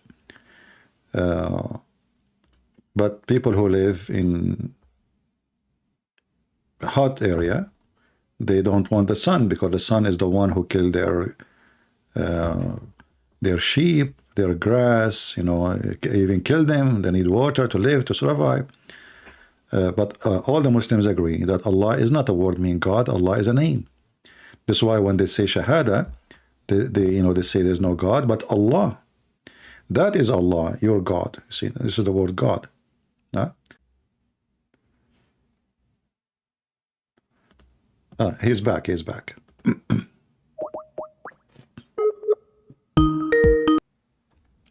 Hello? Yes, Mr. Ahmad, how are you? Good, thank you. Let's just have a respectful I did conversation. not say anything to you. You hang up. I don't know. Did I say anything? Nothing. Okay, that's Okay. fair. That's So a fair point. chapter 6, verse 102, it says, you speak Arabic? Yep, I can speak Arabic. All right. Says, ذَلِكُمُ اللَّهُ رَبُّكُمْ لَا إِلَهَ إِلَّا هُ. Okay, this is translation English. That is Allah, your God, your Lord. There's no God but He. So if the word Allah mean God, then we should say, that is God, your Lord, and there is no God but He. And we should repeat the same word Allah again. But as you see, Allah here is coming as a word, and then the word Rabb, Rabbukum, is the word is your Lord. So Allah is the name, correct? Yep, that's correct. Okay. So Allah is a name, and the name is coming originally from the Aramaic language, but Allah is not really the correct name. If you go to chapter 1, and you can open chapter 1 with me in your Quran, verse number 1 and verse number 2, it says, and you speak Arabic, which will make it very easy. Bismillahir Rahmanir Rahim. Is that correct? It says that in Arabic, verse number Yeah. 1. Okay. But does it say in verse number 2, Alhamdulillahi Rabbil Alameen? Lillahi, correct? Yeah. All right. Li mean two, correct? Do we agree? Yeah. All right. Yeah. What is the second word? Lah. Correct? Yeah. That's your God. And He's a wonderful God. But no, but you know what happened now? Your God, His name is not Allah. Your God is Lah. You agreed. You said yes. So Alhamdulillah. Li is two. Lah is your God. Lah is the moon God. Go search it now in 2 seconds in Google. You will find that Lah is the moon God. So my friend Ahmad, your God is the moon God. His name is Lah, is not Allah. Allah is two words, Al in Aramaic, and as long as you agree with me, the origin of the name is coming from the Aramaic. Al as a word mean God. Lah is the word God, you know, or the word which is the name of the God. So the word Al is God. Then the name follow, Allah, God, La. Your God is La. So how it happened that your God is the same as the God of the pagan who worship the moon? What do you think, Ahmad? My God, can you repeat that phrase again? Repeat that sentence again? Our friend, chapter 1 and verse number 1, verse number 2. No, you said something about pigs and dogs. I didn't say pigs. I said pagans. Oh, Pagans. pagans. Yeah. So Well, how it that's happened that the incorrect. name of your God is the same name of the pagans who worship the moon, Well, show me. the moon God? Show me. Well, show me if that's actual factual. What I just showed you, this is the true name. If you agreed with me, you forgot. Alhamdulillah. I ask it to you. Li la li mean two. You agree, Kyle? Lu li mean two. Do we agree? Yeah. All right. Li who? Li to Allah. So to la. Alhamdu to la. So if your God is Allah, you don't say Alhamdu to la. You say Alhamdu to Allah. But you did not say Alhamdu to Allah. You say Alhamdu li la. So who is your God? Your God is La. So all your life you pray to the wrong name. You do not know that your God name really is La, not Allah. So if we write it in the screen here, we translate the word, the second verse is going to be the following. Alhamdulillah. Let us type in English. Li, La. Li is a word mean, or letter mean, two. La is the name of your God. So simply your God name is La, and you are a pagan worshiping pagan God. Yeah.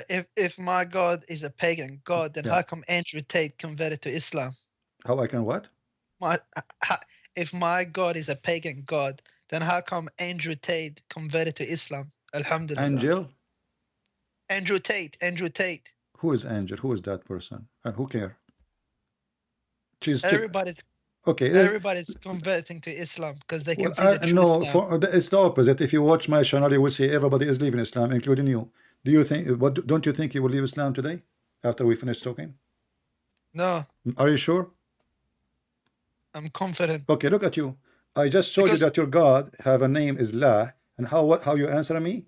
This is how confident you are. Right away you hide behind a woman. Her name is what? I don't know, Janet something. And you said to me, how should I come? I mean, if somebody is stupid, isn't it your prophet? He says women, they have a brain. So now you are hiding, according to your religion, women, they have half a brain, and you are telling me that a half a brain person converted to Islam, and now this is the proof that Islam is a religion.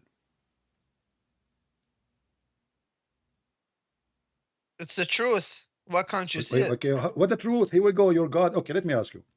You see, I'm not going to make it difficult for you, Ahmad. You are a nice person and you are welcome. Can you give me a proof? You said to me it's the truth. The truth says, the Quran says, هاتوا ببرهانكم إن كنتم صادقين. Bring me your proof if you are truthful. Do you agree with that? Yeah. All right. Give me the proof that Quran is from God. You see, the one who put the rules is your God. Yeah. All right. Give me the proof that the Quran is from the true God, not somebody. Okay, because Quran is from God, because it forbids everything that is wrong with this world. No, Quran does not forbid anything. As an example, are you forbidden to be a pimp in Islam? Can I finish? Because Quran forbids drugs, alcohol, fornication. Not true. Not true. Adultery. Not true. It forbids all of these things. Not true. Not true. All of this is false. Do your prophet allow you to do muta?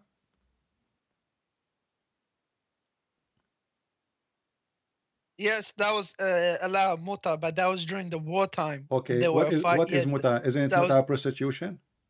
No, it's not prostitution. So what it is? You give like it's like a contract marriage for a period of time. How long? How long? It can be as long as 1 minute or 1 day or 1 year. So guys, it can be as 1 minute or no, not 1 year. This is short. It have to be not more than a few days. So 1 minute, you just said 1 minute.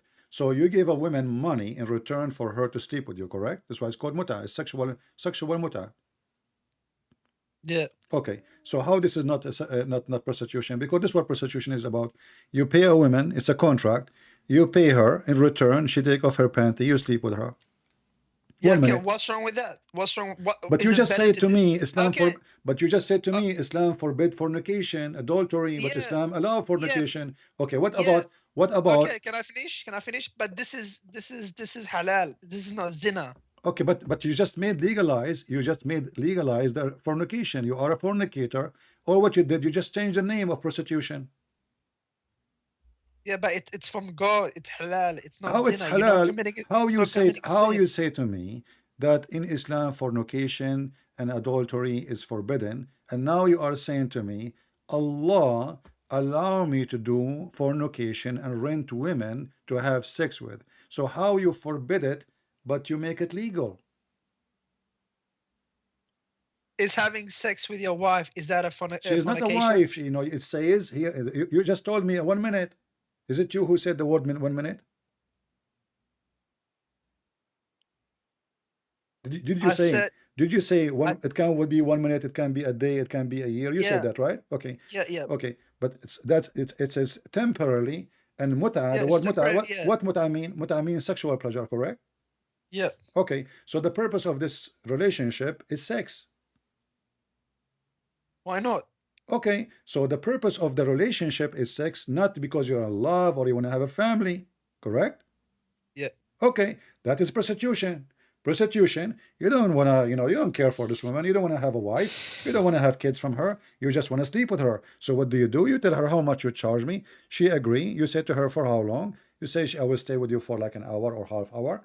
And, you pay her and bingo, we are done. So you Muslims, you legalize prostitution and you call it marriage. Yeah. Okay, thank you very much. Secondly, is it true that you can work as a pimp in Islam? Like as a pimp, like what do you mean? As a pimp. You know what pimp means. You speak English better than me. No, that is not true. Because if that was true, you'll be seeing it everywhere in Muslim countries. You see it no, everywhere. You don't see it. You see it everywhere. Just go to Turkey, go to Egypt, go to all countries, Muslim countries. You see it everywhere. But look at this. This is in the Quran. Is the Quran better than the countries of Muslims? Here we go. Chapter 24, verse number 33. It says, force not your slave girls, because now you Muslims, you don't have slave girls no more, most of you. So force not your slave girls into prostitution if they desire chastity, which means if they don't desire chastity, if they agree, it's okay. If you force them, still it's okay. And if you force them, Allah is merciful. There's no punishment for you or for them. Chapter 24, verse number 33. You can be working as a pimp in Islam. It's in front of you.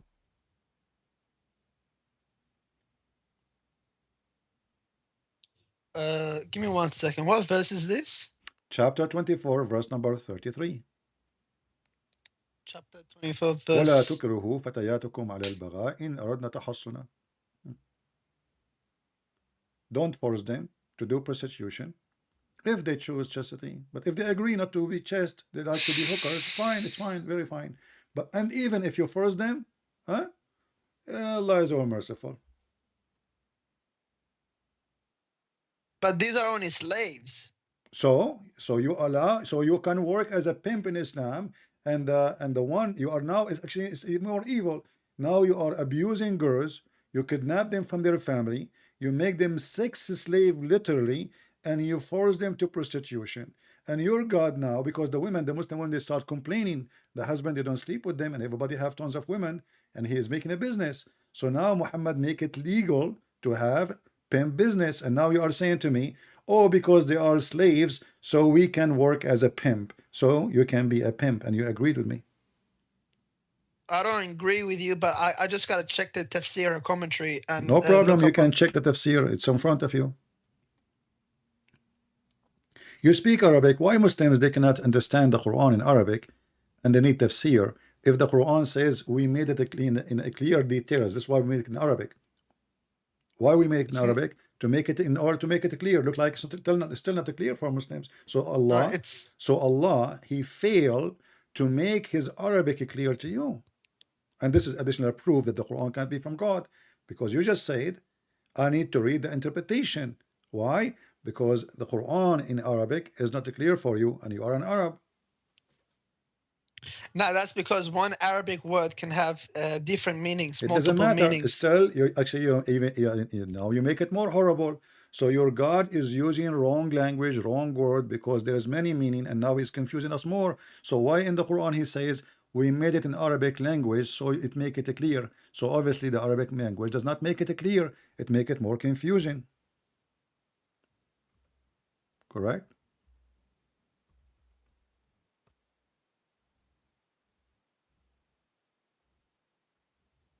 Give me one more. I'm still I'm reading the verse, trying to understand it. No problem.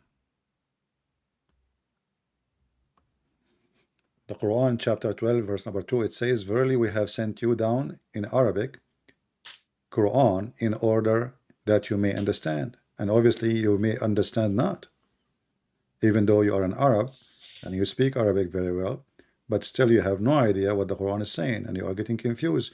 So Allah is a very bad person in Arabic. His Arabic is like a Pakistani guy. He went to Saudi Arabia and he learned to say two words like Sadiq. And Allah now is using the word Sadiq. Yeah, that's what happened. I like it when Muslims laugh, you know.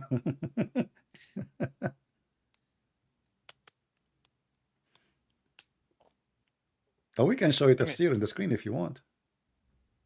No, I'm trying to read the previous verses. No problem. Maybe you're trying to get stuff out of context, because you do that all the time. I never do, because simply this is even your Islamic scholars agree with that.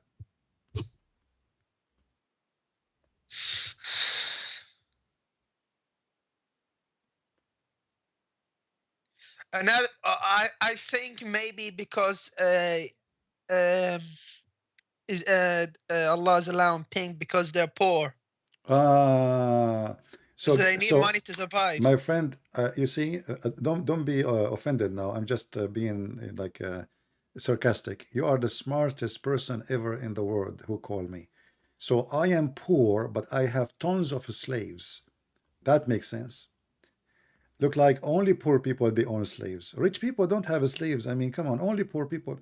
They are poor, but they have tons of slaves, and they are beautiful girls. You see how poor they are? Well, a poor person, he can't even feed himself. So how he owns slaves? How you are poor, yet you own a human being, not cows. It's not a cow. It's not a donkey. You own humans. So how poor you are, yet you own many maids, maids, slaves. Yeah, but it's not actually pimp. They're not actually prostitute. They get arranged marriage. What arranged marriage? It says al-bagha. You speak Arabic. Suddenly now you don't know Arabic. Does it say al-bagha? What al-bagha mean? Even your Muslim translation says, force not your maids into prostitution. Ahmad, come on. Yeah, that's true. Yeah, that's true. It's true. Okay, thank you very much. So Islam allow you to work as a pimp, but for sure you are a nice person, you're a good man. You will not do that. Correct, Ahmad? Yeah. Okay, so you are better than Allah. Yep, that's true. But okay, let me tell you one thing. Hold on. Though. Okay, did you just say that's true? So you agree that Allah is a bad person. You just said you are better than Allah. No, I'm not saying that. I'm saying you gotta look into the tafsir, because this could be. My friend, we can look at the tafsir, no problem. You know, you speak Arabic, there's no tafsir. I mean, it's easy. Look at the tafsir, open Ibn Kathir and read it. It's the same. And you agreed. This is about, and the verse so clear, if you force them, Allah is all merciful. There's no penalty in Islam for prostitution. There's no penalty. Not a single time. You can use your slaves as you wish. And you are the one who said to me right away, oh yeah, because they are slaves. So we can use them and abuse them. And here, because the Muslim women... Yeah, but only for sex. Yes, or for sex. But this is what prostitution is about. Those women, they are not going to teach in school. They are just opening their legs. What do you mean only for sex? So, supposedly this is better now? This is their job. Their job is only for sex. Thank you very much. So your God himself is a pimp, because the one who allow you to be a pimp, he must be a pimp.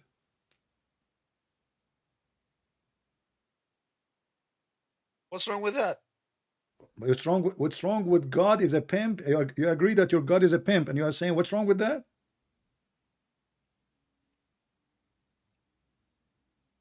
I'm saying God is trying to satisfy our desire. What's wrong with that? Well, thank you very much. So you see, why you say to me, I said to you, what is the proof that Islam is from God? You said to me, Islam forbid every bad things. I said, like what? You said, like adultery, fornication, etc. But now you agreed that your God, Allah, he cares for satisfying our sexual needs by promoting prostitution and opening a pimp house and making temporarily sex contracts.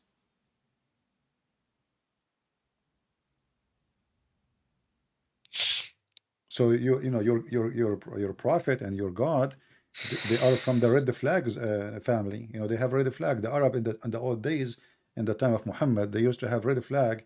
If the woman, she is prostitute, she have a red flag in the top of her house, so the customers will know. So your God, Allah himself, his house have a red flag. Incorrect, man. That's incorrect. Okay, that's correct. So why you don't leave Islam, Ahmad? You accept yourself. I mean, I'm sure you are a person of honor. You don't accept such a thing. Do you accept yourself that, with my respect to your family, that your family, any member of your family, I'm not trying to insult, please careful. I'm not trying to insult. Do you accept any member of your family, your father, your brother, your sister, your mother, your sister, they do any of this practice? No, of course not. So why you don't leave Islam, my friend? Yeah, but these are not happening to Muslim women. These are happening to slaves, Christians, and Jews. But doesn't change anything. That's mean you are a rapist. That's mean you are a pimp at the end of the day. And not only that, who said that the slaves are not necessarily Muslims? Because many of them, they convert to Islam. Isn't it Bilal was a slave too? Bilal, yeah, he was a slave. Okay, so Muslims own Muslim slaves. So there's the slaves who they are Muslims. So are you saying now to me that if I kidnap a Muslim woman and I force him into slavery to be sex slave, is it okay just because she is not Christian? Is that your ethic? No. But this is what you said to me. You said to me, just because they are not Muslims, so we can rape them, we can make them sex slaves, we can force them to prostitution. You just agreed on that.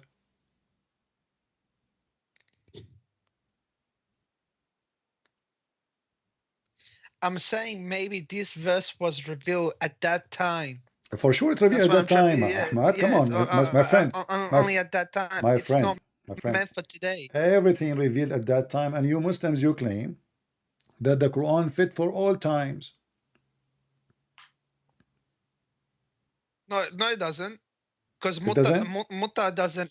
Mutta was only practiced during the Prophet's lifetime. It's No, not I practiced can anymore. show you hadith where Muhammad he practiced it during his life, and then Umar practiced it after his death, and all the caliphate they practice it. If that was the case, then how come the scholars and sheikh have forbidden Mutta? Because they say that the Prophet he allowed it, he forbid it, he allowed it, he forbid it, he allowed it, he forbid it. But this is in the hadith, and the hadith is how you Muslims you take a hadith against the Quran? Which one is your God? Is it hadith book or the book of God, which is supposed to be the Quran? Which one you follow? There's no verse in the Quran says don't do muta, correct? The chapter of the muta in the Quran is chapter 4, verse number 24. Yeah, I know. But when that verse was revealed, it was during a certain specific time. No problem. Did Allah reveal a verse against it? Did Allah reveal a verse says don't do muta no more? No. Okay. Did Allah forget or forgot? No. So this is not God. You see, this yeah, God is this God is not God, my friend. This God is not God, because if the one who will fix Allah mistakes is Muhammad, that means your God is Muhammad, not Allah. And the Quran says that the one who take beside Allah lords, he is a mushrik. No, that's not correct. That's not true. Who is your Lord, Allah or Muhammad? Look, whatever the Prophet says comes from God. Show me. Whatever he says, whatever comes from his mouth is wonderful. the word of God. Show me where it says that whatever comes from the mouth of Muhammad is the word of Allah. Because if it's a word of Allah, it has to be Quran.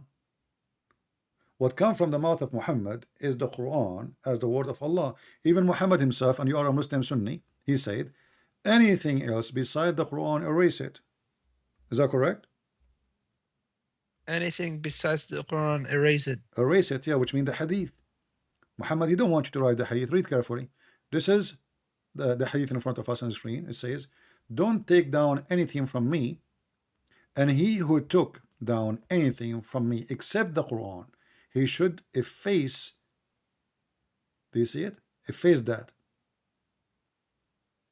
So you Muslims should not follow the Quran, the hadith. You should follow. You should not. You focus on the Quran. Muhammad, you don't want anything to be written except the Quran, based on this hadith.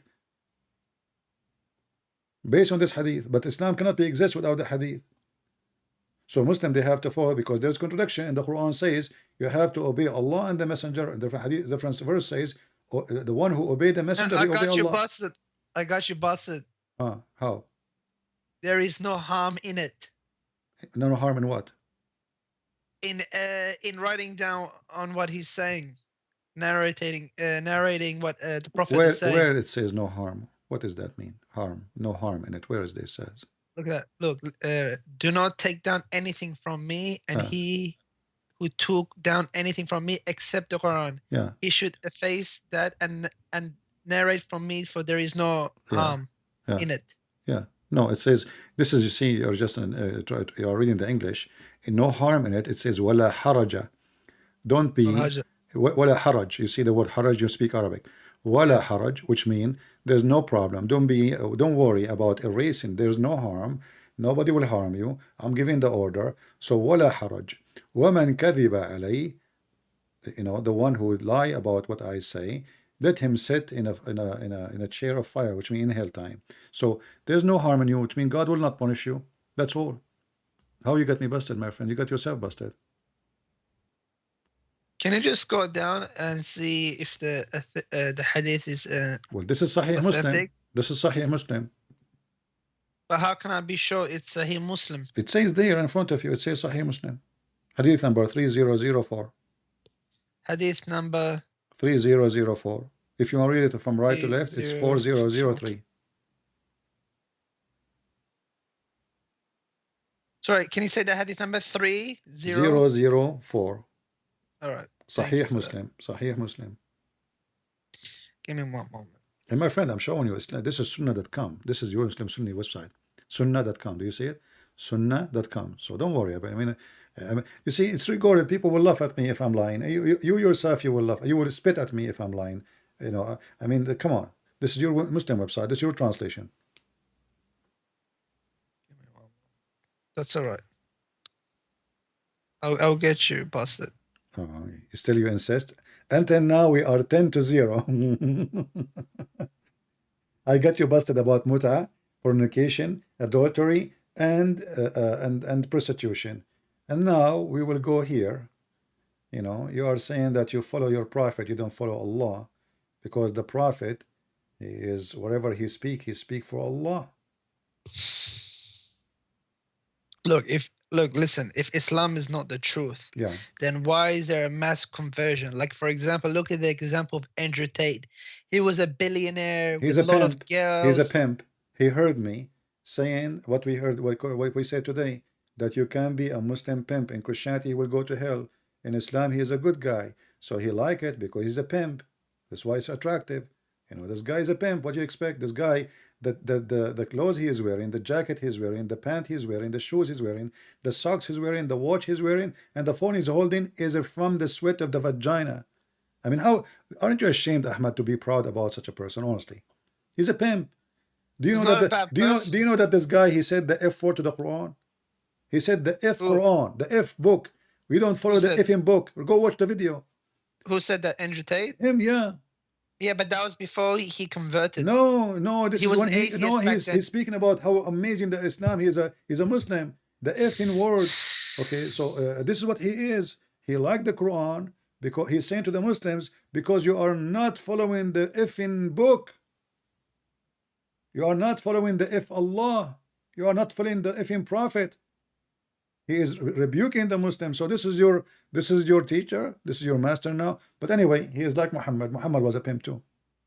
How was he a pimp? Well, no. Okay, hold on. You agree? Okay, who is the one who allow you to have sex slave to work as a pimp? You're a prophet, so he must be a pimp too. Where you got your license from? You see, every business, like as an example, there is an organization, or let us say a place, an office where you got your license to work as a teacher, correct? There's a place where you got your license to work as an engineer. So who is the one who gave you the license to be a pimp? Muhammad.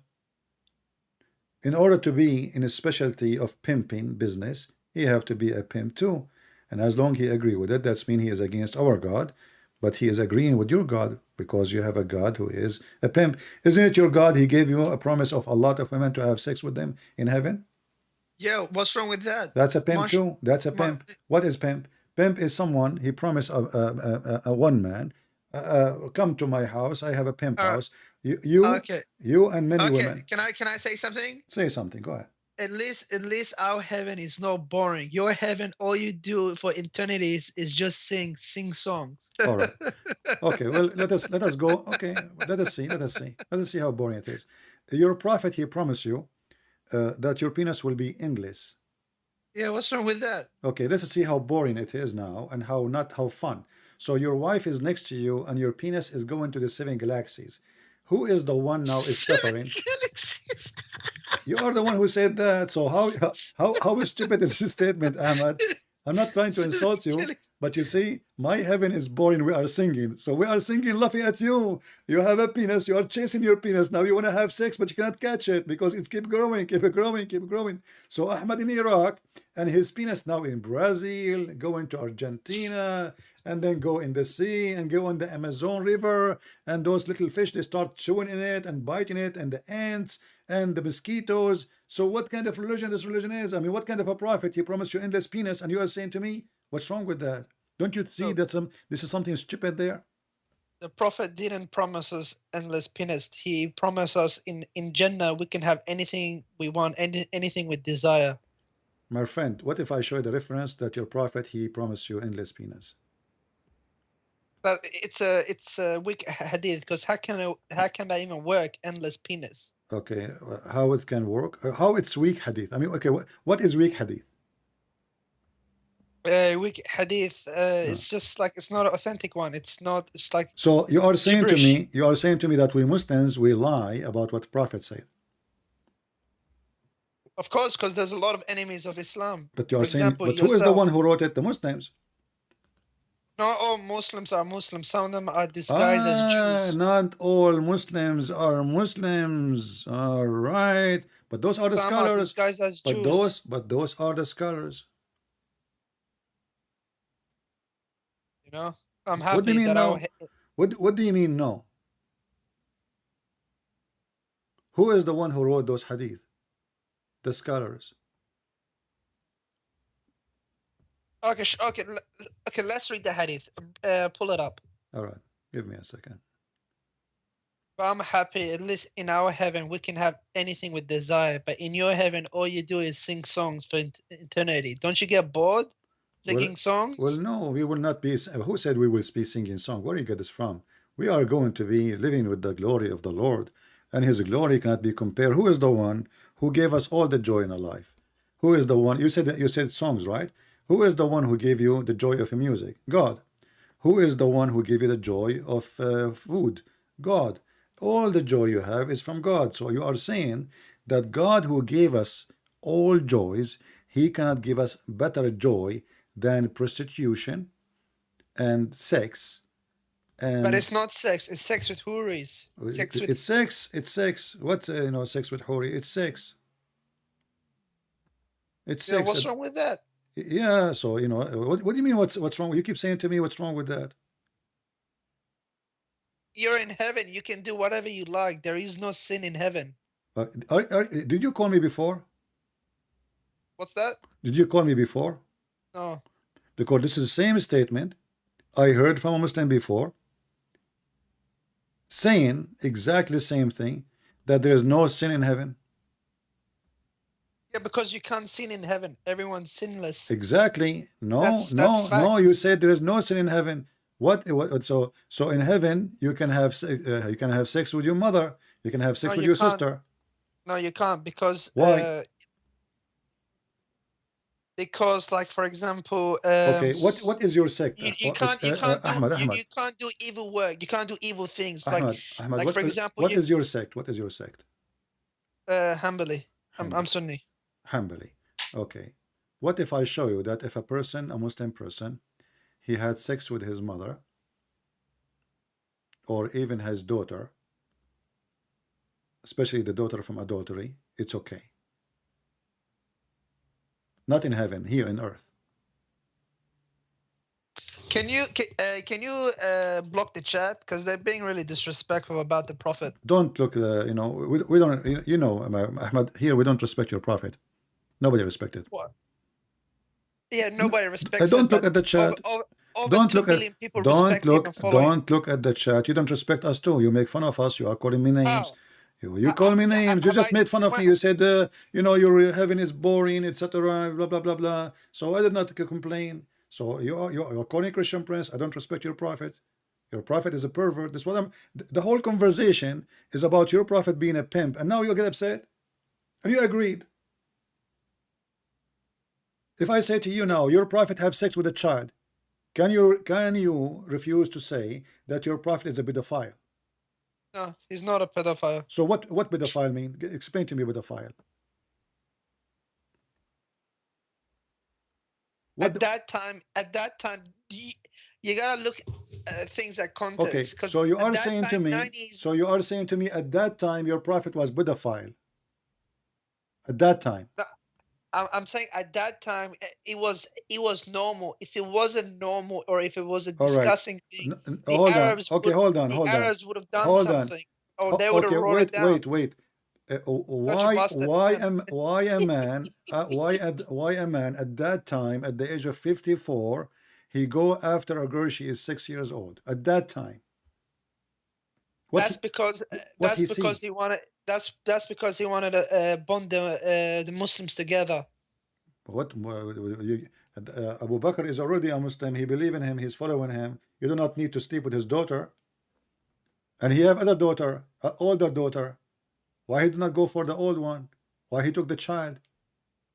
She's not a child. She's 9 She's years 6 years old. old. She's 6 At years that old. time, She is 6 years old. yeah, she's 6, but he consummated the marriage when she was 9. But he married her. Okay, from 6 to 9, he was molesting her from 6 to 9. Because she could No. not, you know, this is mean it was his private decision, not his God telling him at 9. He could not do it when she is 6. She will die. He will kill her. So he was molesting her until she is a little bit bigger, and then he raped her. It says he married her. He Yeah. married her. Listen, he married her, not engaged. He married her at the age of 6. So Okay, listen. at the age of Don't 6, you- she don't- was his listen. wife. Don't you think if the Prophet did anything wrong to Aisha, she would have wrote it in Hadith and would have said something? Okay, well, Aisha, she said many things about the Muhammad. You see, as an example, But Aisha has never said anything bad about him. You want to bet? Yeah, let's bet. Okay. Read with me this hadith. I will put it for you on screen. When he made the verses about any woman she can offer herself to the Prophet. You know that, right? Your Prophet, he made verses About what? about women they can offer themselves so he can sleep with them, he can F them.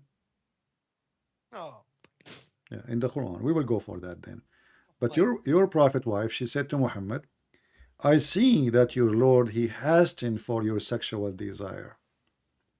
Read with me carefully. Aisha, she said, being jealous of women who offer themselves to God messenger, I ask, does a woman offer herself, which means a woman have an honor? Only hookers, they do that. Okay. Then do you have that on the screen? I can't see it. you will see it. It's going to come to you. Then when God the Most High sent down, you may defer any of them you wish and take yourself any you wish. And if you desire, you have set aside, no sin is chargeable to you. Quran chapter 33 verse 51 said, she said to Muhammad, it seemed to me that your Lord hastened to satisfy your desire. Do you see it? Yeah, Allah will do anything for Muhammad. Exactly. For Muhammad. What exactly he will do? He make him officially a big pimp, and he make a verses for him that Muslim women, they can offer themselves so they can sleep with the Prophet. And Aisha, she said, it looked like your God, he is just rushing to satisfy your penis desire. Astaghfirullah. Astaghfirullah, it's in front of you, and you agreed, and you just said to me, yes, the Prophet, Allah, he will not hesitate to do anything for him. To do what? To do what? The guy already have 13 wives. Why he need more women? What does have to do with God? When I asked you why he took Aisha, she said to make bond between Muslims, but those are just women. Oh, they are Muslims already. Any believing woman, she offer herself to the Prophet. To do what? To sleep with her. What does have to do with God? What does have to do with serving the religion? How that will serve anything? Women now, they are lying up in the front of Muhammad's house. They want to sleep with him. Why? Because if they sleep with him, they will have a free food forever. They will have a free housing, because now they are the women of the Prophet. They are his mistress. So your Prophet making verses about his sexual desire is additional proof that he is a false prophet. All cult leaders, they share two things. They want your money and your women. Okay, if he was a cult leader, how come he lived a poor life? How come he lived a humble life? What poor life? He lived the wives, my life. friend. What are you talking about? Your Prophet, he is have the fifth of every booty. What fifth? How many slaves Muhammad you have? How you are poor and how you can feed all those slaves? Imagine I have now 10 slave or servant. I don't want to call him slave. Servant in my house. That's mean I have to have 10 rooms and I have to have a lot of food for them. I cannot afford it. Even if the people now come to me says, I want to be your servant, I cannot support this person. You have to be rich. You are fooling yourself. He take the fifth of the booty. That's not true. Now listen. Prophet, he was a poor man. Okay. He was only eating dates and breads. He was what? He was only eating dates and bread. This is the only thing they have: date and bread and meat. What they have in Saudi Arabia? Banana. Like, do you think he go outside in the yard and he get a coconut? What's wrong with you? You know, they have only limited kind of food. You know, is either a date or milk or the goat meat. You know, that's it. And your prophet, he died, by the way, I was eating a goat, not a chicken, because there's no chicken. This is the proof that your prophet was a good guy. You are asking yourself a very simple question. Oh, you know what? I am going to believe in Muhammad. Why? I will give this is the question. Oh, now I have the answer. He was poor. Where do you get that he was poor? All of this is fabricated. The Muslims, they say that Muhammad, before he died, he borrowed he borrowed money from a Jewish guy next to him. But when Muhammad died, there's no Jews. He killed them all. It's a fabricated story. So, my friend, why God wanna make a verse saying any woman she wanna give herself to Muhammad to if her? And you said to me, yes, Allah will not hesitate to do that to Muhammad. Why Allah wanna do that? Okay, can I explain? All right. What I think this is like, for example, like if a girl, like if a woman, she's a widow, or she's poor, or she can't look after herself, she will offer herself to the prophet. So now the prophet, he will all of them, they are widows, right? But he did not say a widow. He said any believing women, she like to offer herself to the prophet. Believing, not a widow. Secondly, can you, as a Muslim, have the same privilege, or this is only privilege for Muhammad? This is only the privilege for the prophet. Why? I thought you want to help the widows now. How many widows Muhammad? How many widows? Look at your agenda. How funny it is, Ahmad. How many widows Muhammad he can have? And there is nobody speaking about. What would I say? It was widows. What about all the Muslims that do that to the widows? But Muhammad have unlimited. Muhammad have unlimited numbers of women. There's no limit. Yeah. Okay. Why you don't have unlimited too? Isn't he a Muslim like you? Is he above Islam? He's the last prophet. He's the last messenger. So what? A last prophet, but you don't follow his religion. Muhammad don't follow his religion. His religion says you can marry only 4. What kind of a prophet? He is the last one to follow what he say. He's above. He's above Allah. You know, exactly. He is your God. Above Allah. Muhammad, above so you see what happened now? You prove to us that Muhammad is above Islam, above Allah, and he is the one who live as he wish. He fabricate his own law, and you Muslims, you have different law. So Muhammad have a law, you don't have the same law. So you have 2 religions.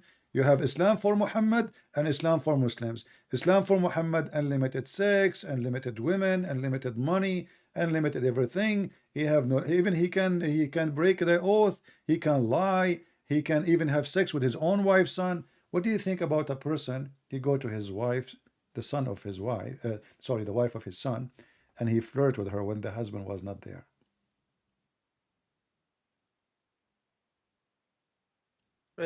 So he flirted with his wife's son. The prophet didn't have any son. He have Zayd. He's an adopted son. Exactly. Doesn't matter. Actually, that's what make it even more horrible.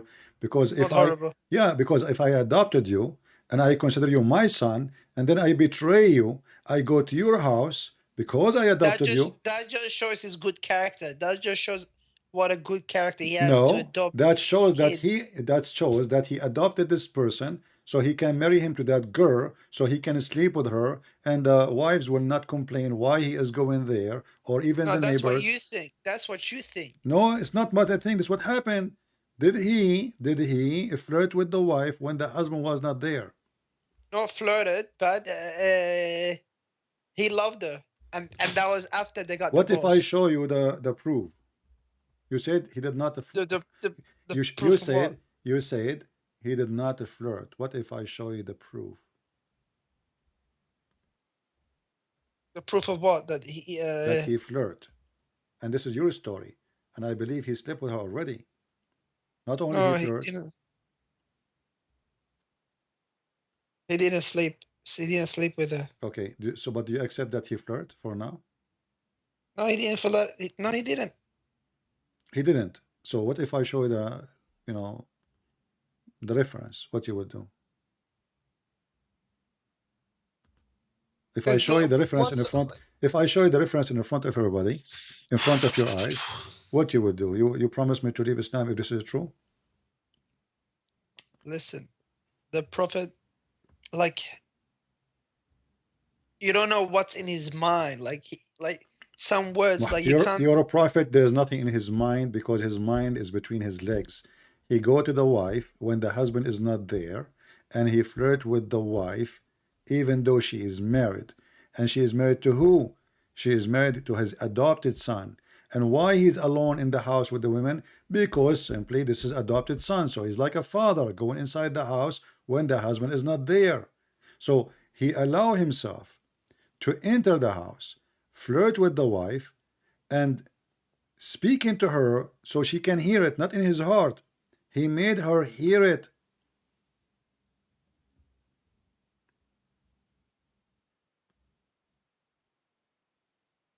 What say you? If your father, he came to your house, with my respect to your father, and he flirt with your wife when you are not there. Yeah, but that's not his son. That's his adopted son. Doesn't matter. Doesn't matter. Let us say you have a cousin. Let us say you have a friend, and he come to your a friend. He come to your house and he flirt with your wife. He flirted with my wife. Yeah. What do you think about that? Give me. Let's see how much honor you have. What did he say to my wife? What, like, how did he flirt? Praise be to Allah, the one who made my heart flip for you. How was that flirt? He just said to her, you are the one who said just to me, he loved her. You said that, right? He loved her. Okay, he just said to her, Subhanallah mu'alliful qulub, which means the one who made my heart flip for you. He's flirting with her. Yeah, he loved her. Doesn't mean he was flirting with her. He is loving a married woman. She is married. She have a husband. He's in her house. So what? So you are saying to me, if I go to your house and you are married and I flirt with your wife and your wife, she like it, and your wife, she told you that CP, he was here and he told me that he liked me, you have no problem with it. So what? No, I do have a problem. I would just say you two stop seeing, like, you're not allowed to come over anymore. You're not allowed to visit. How come how come it's okay for Muhammad to do it, but it's not allowed for me?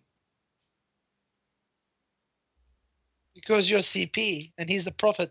So if I change my name to Muhammad, I can come to your house and flirt with your wife? He was not flirting. He was just saying that he was amazed by her beauty. She was really so he white. is not a flirting. He's looking at her ass. He like her ass. Wow, you have a nice ass. The wife of my son. MashaAllah, MashaAllah. Your ass is so beautiful. It's round. It's round like my table. So you are saying to us, look, guys, did you see? He was amazed with her beauty. A woman, she is married, and this is the decent prophet.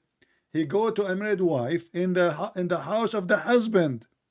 It doesn't matter who is this husband. And he flirt with the wife, and he made her hear him.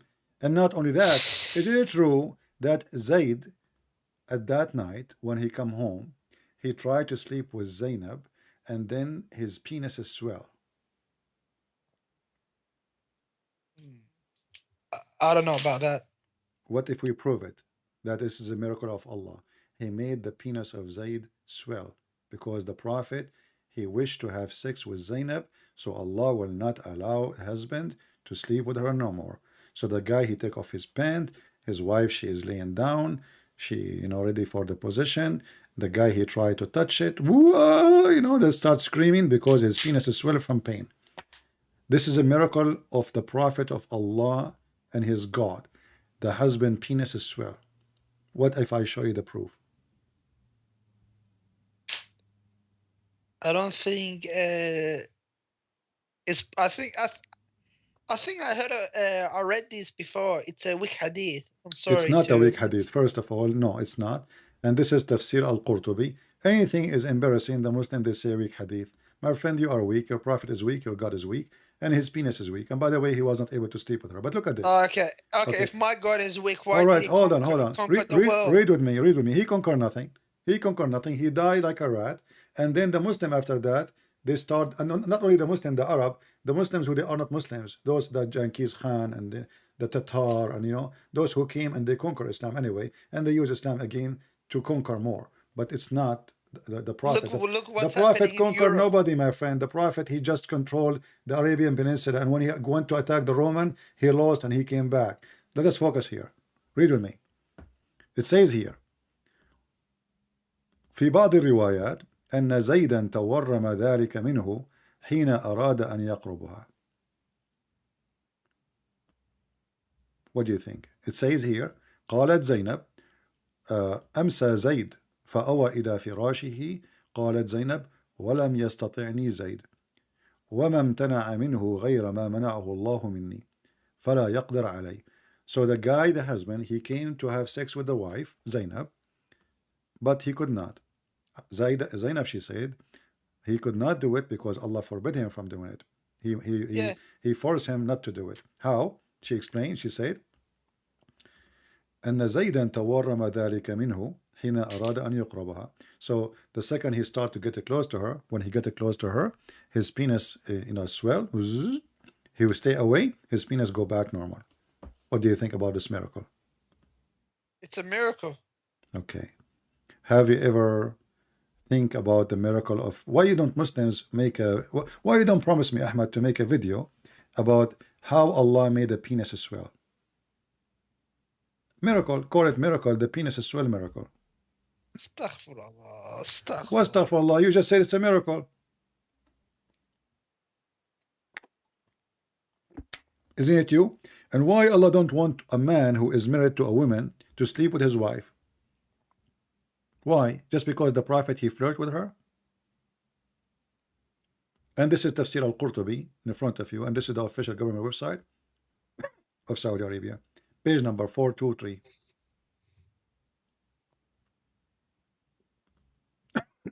Listen. Listen. Do you think there's a relationship between the penis swell of Zayd and sexual disease? I'm thinking of a different case. I think Zainab, she have a sexual disease. Otherwise, why in the world this guy, his penis swell? Do you think really Allah will make the penis of the husband swell just because Muhammad liked the woman? Allah can do all things. Allah, he can do nothing. Here we go. The man, he want to have sex with her. He made his penis swell, but still he can use his mouth, he can use his fingers, he can use his legs, he can use his hands. There's many things he can do. What penis swell? So what? Still all the parts is working. She's in his bed. She take off her panty. So what kind of God is God? While Jesus was making the blind see, your God making the penis swell? That is a miracle of God? Why you are laughing this? What it's you just agreed. While Jesus was doing those miracles, he was doing it through the power of God. He wasn't doing it on his the power own. of, let us say, the power of God, let's compare. So Jesus, according to you, he was doing it from the power of God. Muhammad, the power of the God of Muhammad is to go to the house of the husband when he is not there, and he flirt with the wife, and then make the penis of the husband swell. This is the prophet miracle, correct? The true miracle is the Quran. The Quran is true miracle? Yep. Okay, you speak Arabic. That's the biggest miracle. Okay, you speak Arabic, right? That's the biggest miracle. All right, this is the biggest miracle. Let us see how big it is. Where hail is coming from, Ahmad? It is better than any other miracles. Where hail coming from? Hell? Where hail coming from? Hail. I have no idea. You don't know where hail coming from? It's not. It's in a different dimension. You don't know where hail coming from. You never heard where hail coming from. No. What is your education, Ahmad? I'm not a scholar. I know, but did you go to school? Like, do you have high school? Do you have a degree? Anything? Yes, I finished it. I got my bachelor degrees. You have a bachelor degree, but you do not know how the hail is made. Like you mean hell or Hail, like the ice from the sky. Hail. Oh, hell. Sorry. I thought you meant heaven and hell. No, sorry, no, I thought not you meant hail. heaven Hail, and hell. hail. Yeah, hail. Hell. Sorry. All right. Yeah. Okay. So where hail is Okay. coming from? It's from the sky, from the clouds. Okay. Is it true there is mountains in the sky and Allah He break hail from it? If is it true? What? There's mountains flying in the sky, mountain of ice, and Allah break from them hail. No. What if I show you that this is what it says? You speak Arabic, you have no excuse. This is chapter 24, verse number 43. And remember, you are the one who says to me, hold on. the Quran is a miracle. Hold on. Chapter 24, verse 43. 43.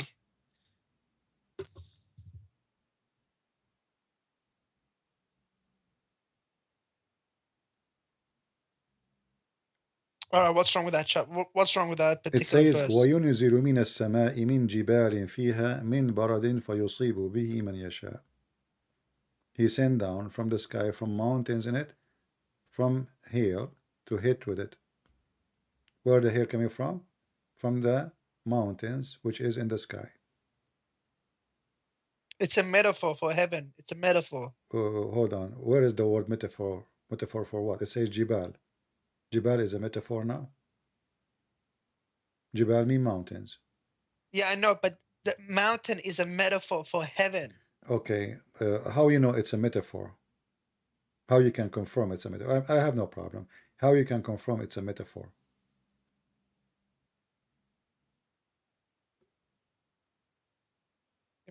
I'm reading it and I'll explain it to you. Because I think you have. Do you like to read the tafsir? All right. Okay. Yeah. Pull up the tafsir. Okay. Here we go. What tafsir you like? Don't tell me Ibn Kathir, please. Ibn Kathir is good for me. It's good for you. Are you sure? Yep. Oh. Well, I wanted to show you other one, but sadly you choose Ibn Kathir, which I don't like really. But I will go to Ibn Kathir. But remember, you are the one who choose it now. Chapter 24, verse number 43.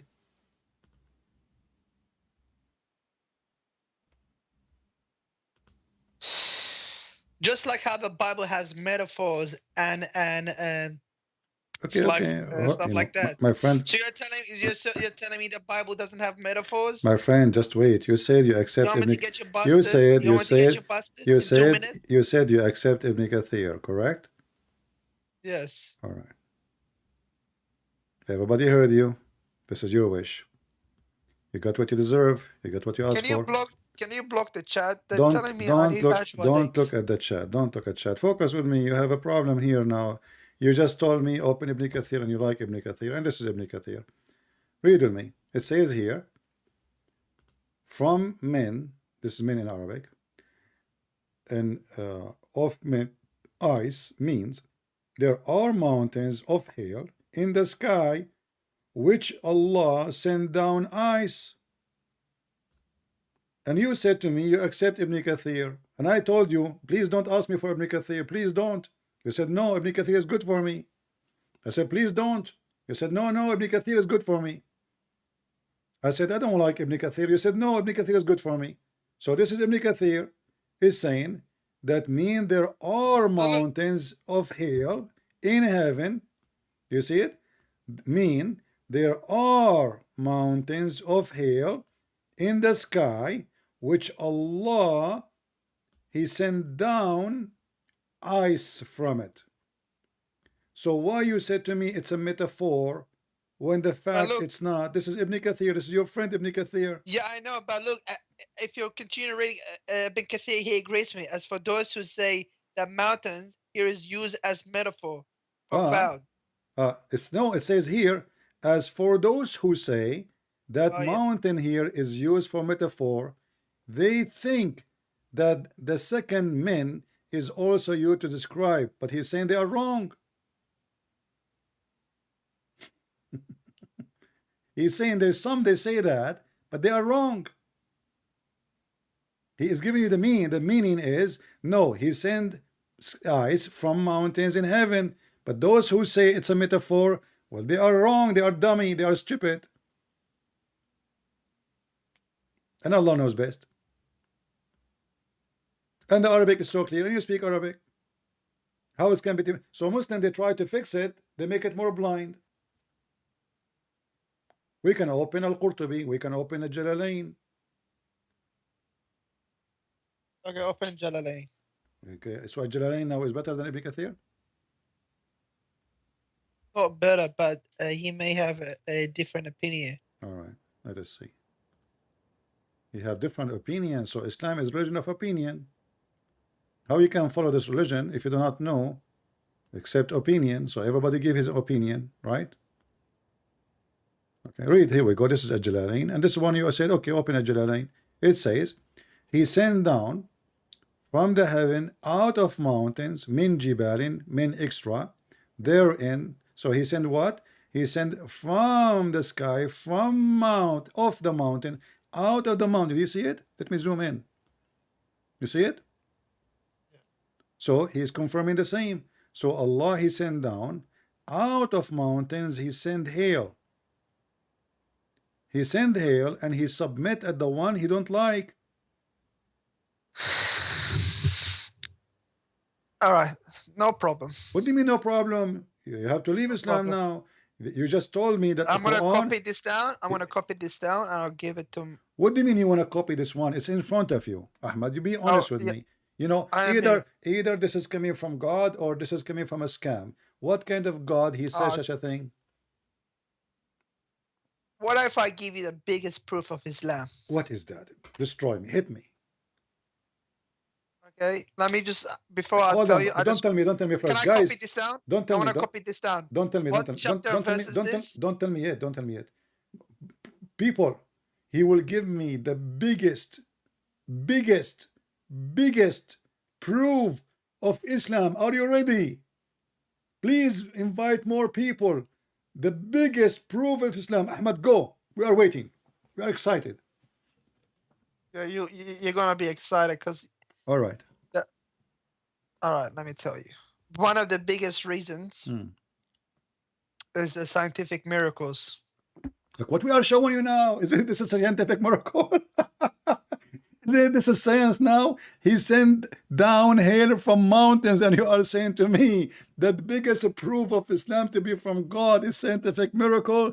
What kind of God? He thinks there's a flying mountains in the heaven and he break ice from them. Okay, give me a scientific miracle, my friend. Go ahead. That's no problem. Look, listen. You gotta read it. It's you can't pick it out of context. I'm not. I'm reading your Islamic interpretation. This is not me. I'm just reading your Islamic interpretation. I did not say anything.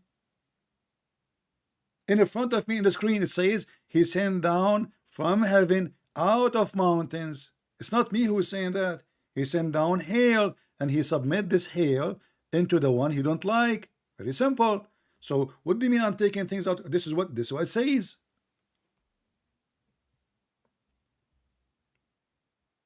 No problem. What do you mean no problem? What do you mean no problem? My friend, hold on. Well, you keep saying to me no problem, and a second ago you said to me the biggest proof of Islam is the scientific miracles, and then isn't it this is science? Isn't it this is science?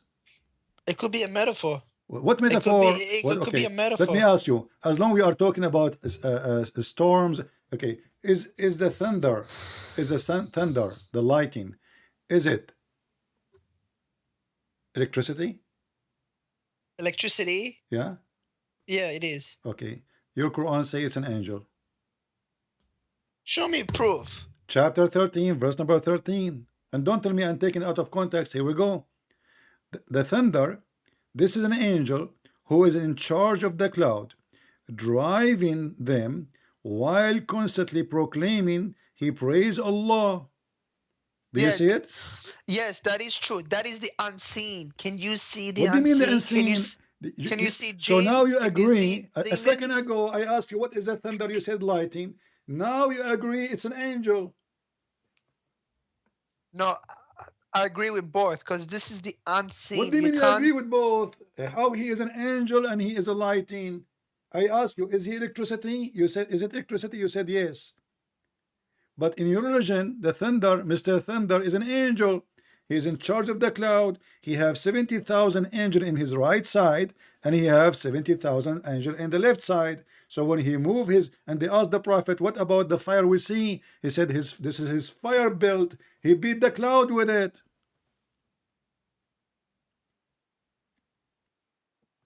Yeah, that is true. Nothing's wrong with that. I agree. That's true.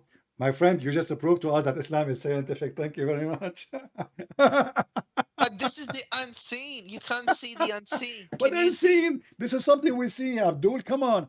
The thunder is something we see. Stop saying unseen. We see the lighting. We see the lighting. We see the lighting, and the lighting is not an angel. Yep, I know. We can see the lightning coming down and stuff and striking down, but we can't see how it's happening. We can't see the So a second ago you said to me the biggest proof of the Quran that is a scientific miracle, and now I ask you what is the thunder and the lighting, you said it's electricity, and now the second we show you the Quran saying it's an angel, suddenly you just said it's true. Okay, do women have a sperm? See how I got you busted and you want to change conversation? Exactly. Okay.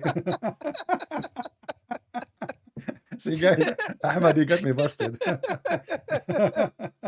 That's a good one, Ahmad. You know, oh boy. Ahmad, people would die laughing listening at this conversation later. I hope your kids one day will grow and you make them watch this video and they would die laughing. Yeah, for sure. I'm going to download this video. Yeah, and promise me, I want you to promise me, you will post it everywhere. Do you promise me? Yeah, I'll post it on Islamic forums. Do you promise me to post it not on the Islamic forum, like, you know, like famous ones, Zakir Naik? What do you think about Zakir Naik? I don't really like him. Why you don't like him? He's handsome. I like the Arab scholars, not the Pakistani scholars. You like Arab scholars because they are more idiot? What Arab scholars? Because what, like who Arab scholar? Name one for me. I never heard of Arab scholar. Like who? Oh, you want to name you one? Mufti Menk. Mufti Menk is an Arab scholar? This guy is from South Africa. Yeah, he's South Africa. He was born in South Africa. Okay, so he's an Arab. Okay. All right. Yeah. Okay, so what about you do this? What about you go to Mufti Menk and ask him if he dare to call me and debate me? He will destroy you in the speed of light. Listen, if he in 1 minute. No, hold on. Don't tell me speed of light. In the speed of the angel, Mr. Thunder. Okay, as long. Okay, hold on. As long he can. Don't you believe in demons? You Muslim, but demon is not lighting. But that have to do with lighting. And you Muslim don't have they believe in demon. You don't have demon. You believe in genie, and genie sleep with your women. It's not genie. It's jinn. Genie in English. Genie in the ball. You keep saying genie. Like okay, hold on. As long as we mention genie, isn't it true that your prophet he was a bunch of black people? They ride your prophet. Astaghfirullah. What if I show you the reference? CP, I said, let's be respectful, man. I don't respect your prophet, and you know that from the beginning. I'm talking about your prophet, not about you. So what if I show you the proof? There is no proof. What if I show you the proof in the front of everybody? The chat is being disrespectful. They keep laughing. You are making excuse, so maybe you want to hang up and run. I don't care. This is your business. What if I show you the proof right now that a bunch of African naked men, they were naked, totally naked, wearing no clothing, they were riding your prophet all day long, one after one, non-stop, to the point your prophet, he could not move at the end of the day. We do not know what they were doing when they are on the top of him, but we go by the hadith. The hadith says they were riding him. They rode him. And you say, Astaghfirullah. I say to you, what if I show you the proof? Astaghfirullah. Okay, I'm asking you, do you like me to show you the proof? You said to me you are a Hanbali, correct? Yeah. Well, here we go. This is Ibn Hanbal, your master. You follow him. Let's go. Musnad al-Imam Ahmad ibn Hanbal. And you are a Hanbali, which means you are one of his followers. Volume number 1, page number 399. The hadith is in the screen. It says here, read carefully. Okay, he says, How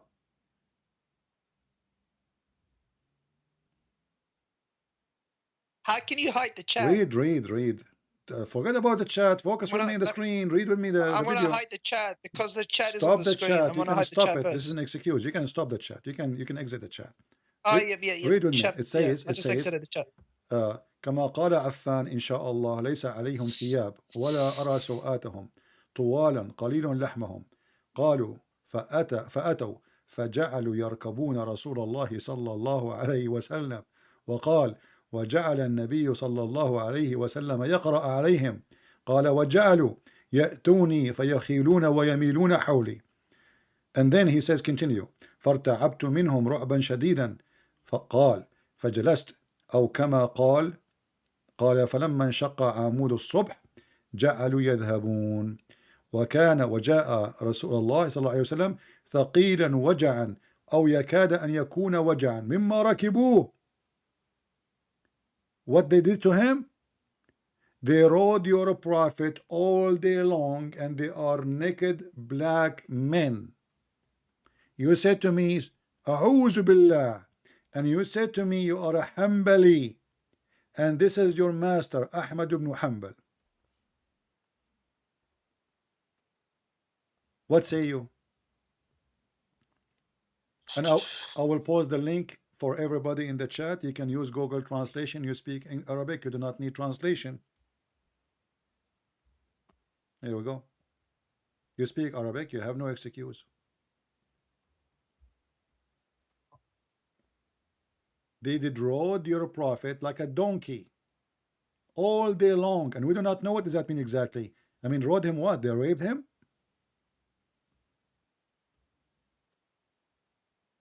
Until he cannot even move and he have a lot of pain. They keep doing that all day, all night until the morning.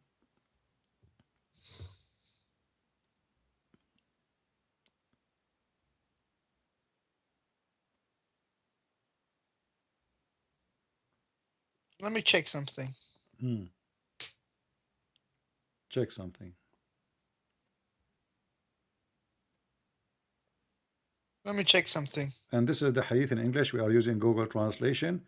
Muhammad, he came, Muhammad at the end of the day, he was, he was so much in pain because of how much they rode him until the morning. Never stopped, and they were naked men, wearing nothing. They don't have a cloth on. They are tall. They have little flesh. They are skinny, very tall. They began to ride the Messenger of Allah all day, all night, until the morning. I guess this is a scientific miracle.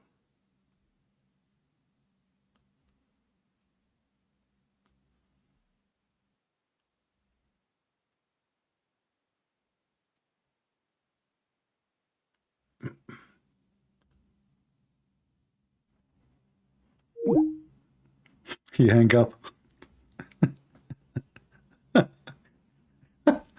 He hang up. Ta ta ta ta ta ta ta ta ta. We guys, ladies and gentlemen, we will have a funeral house open between 9 to 11. Please send your flowers. Our brother Ahmad, he had a heart attack. He could not believe that he's a prophet been rode by a bunch of naked men. Amazing prophet, beautiful. They rode him all day long. And what make it more funny, he said that he is Hanbali. He is from the follower of this guy. He cannot deny him. He cannot say I don't follow him.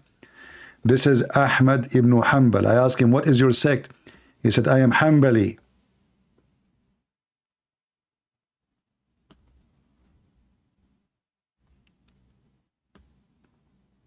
They rode his prophet like a donkey. I hope Ahmad is fine. I hope he will take some medicine. I hope he will eat better. He called me, he was excited, he want to get me busted, and obviously he did. And now, let us begin to ride the messenger of Allah.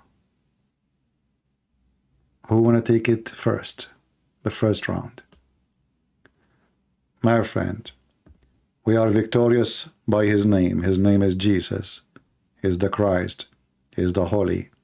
He is our Lord. He is our Savior. Your prophet is a pervert. He's an idiot. He's a liar.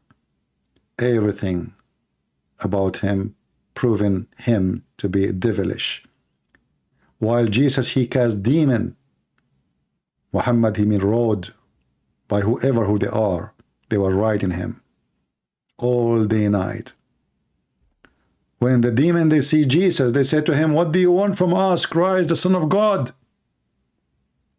They knew who was he. He cast them as easy as saying a word. And they jump over the cliff. In the case of your prophet, they were riding him, and he was, it says here, he was reciting for them. He was reciting Quran, but nothing worked. His Quran is not working. He recited to them. His Quran is fake, has no power.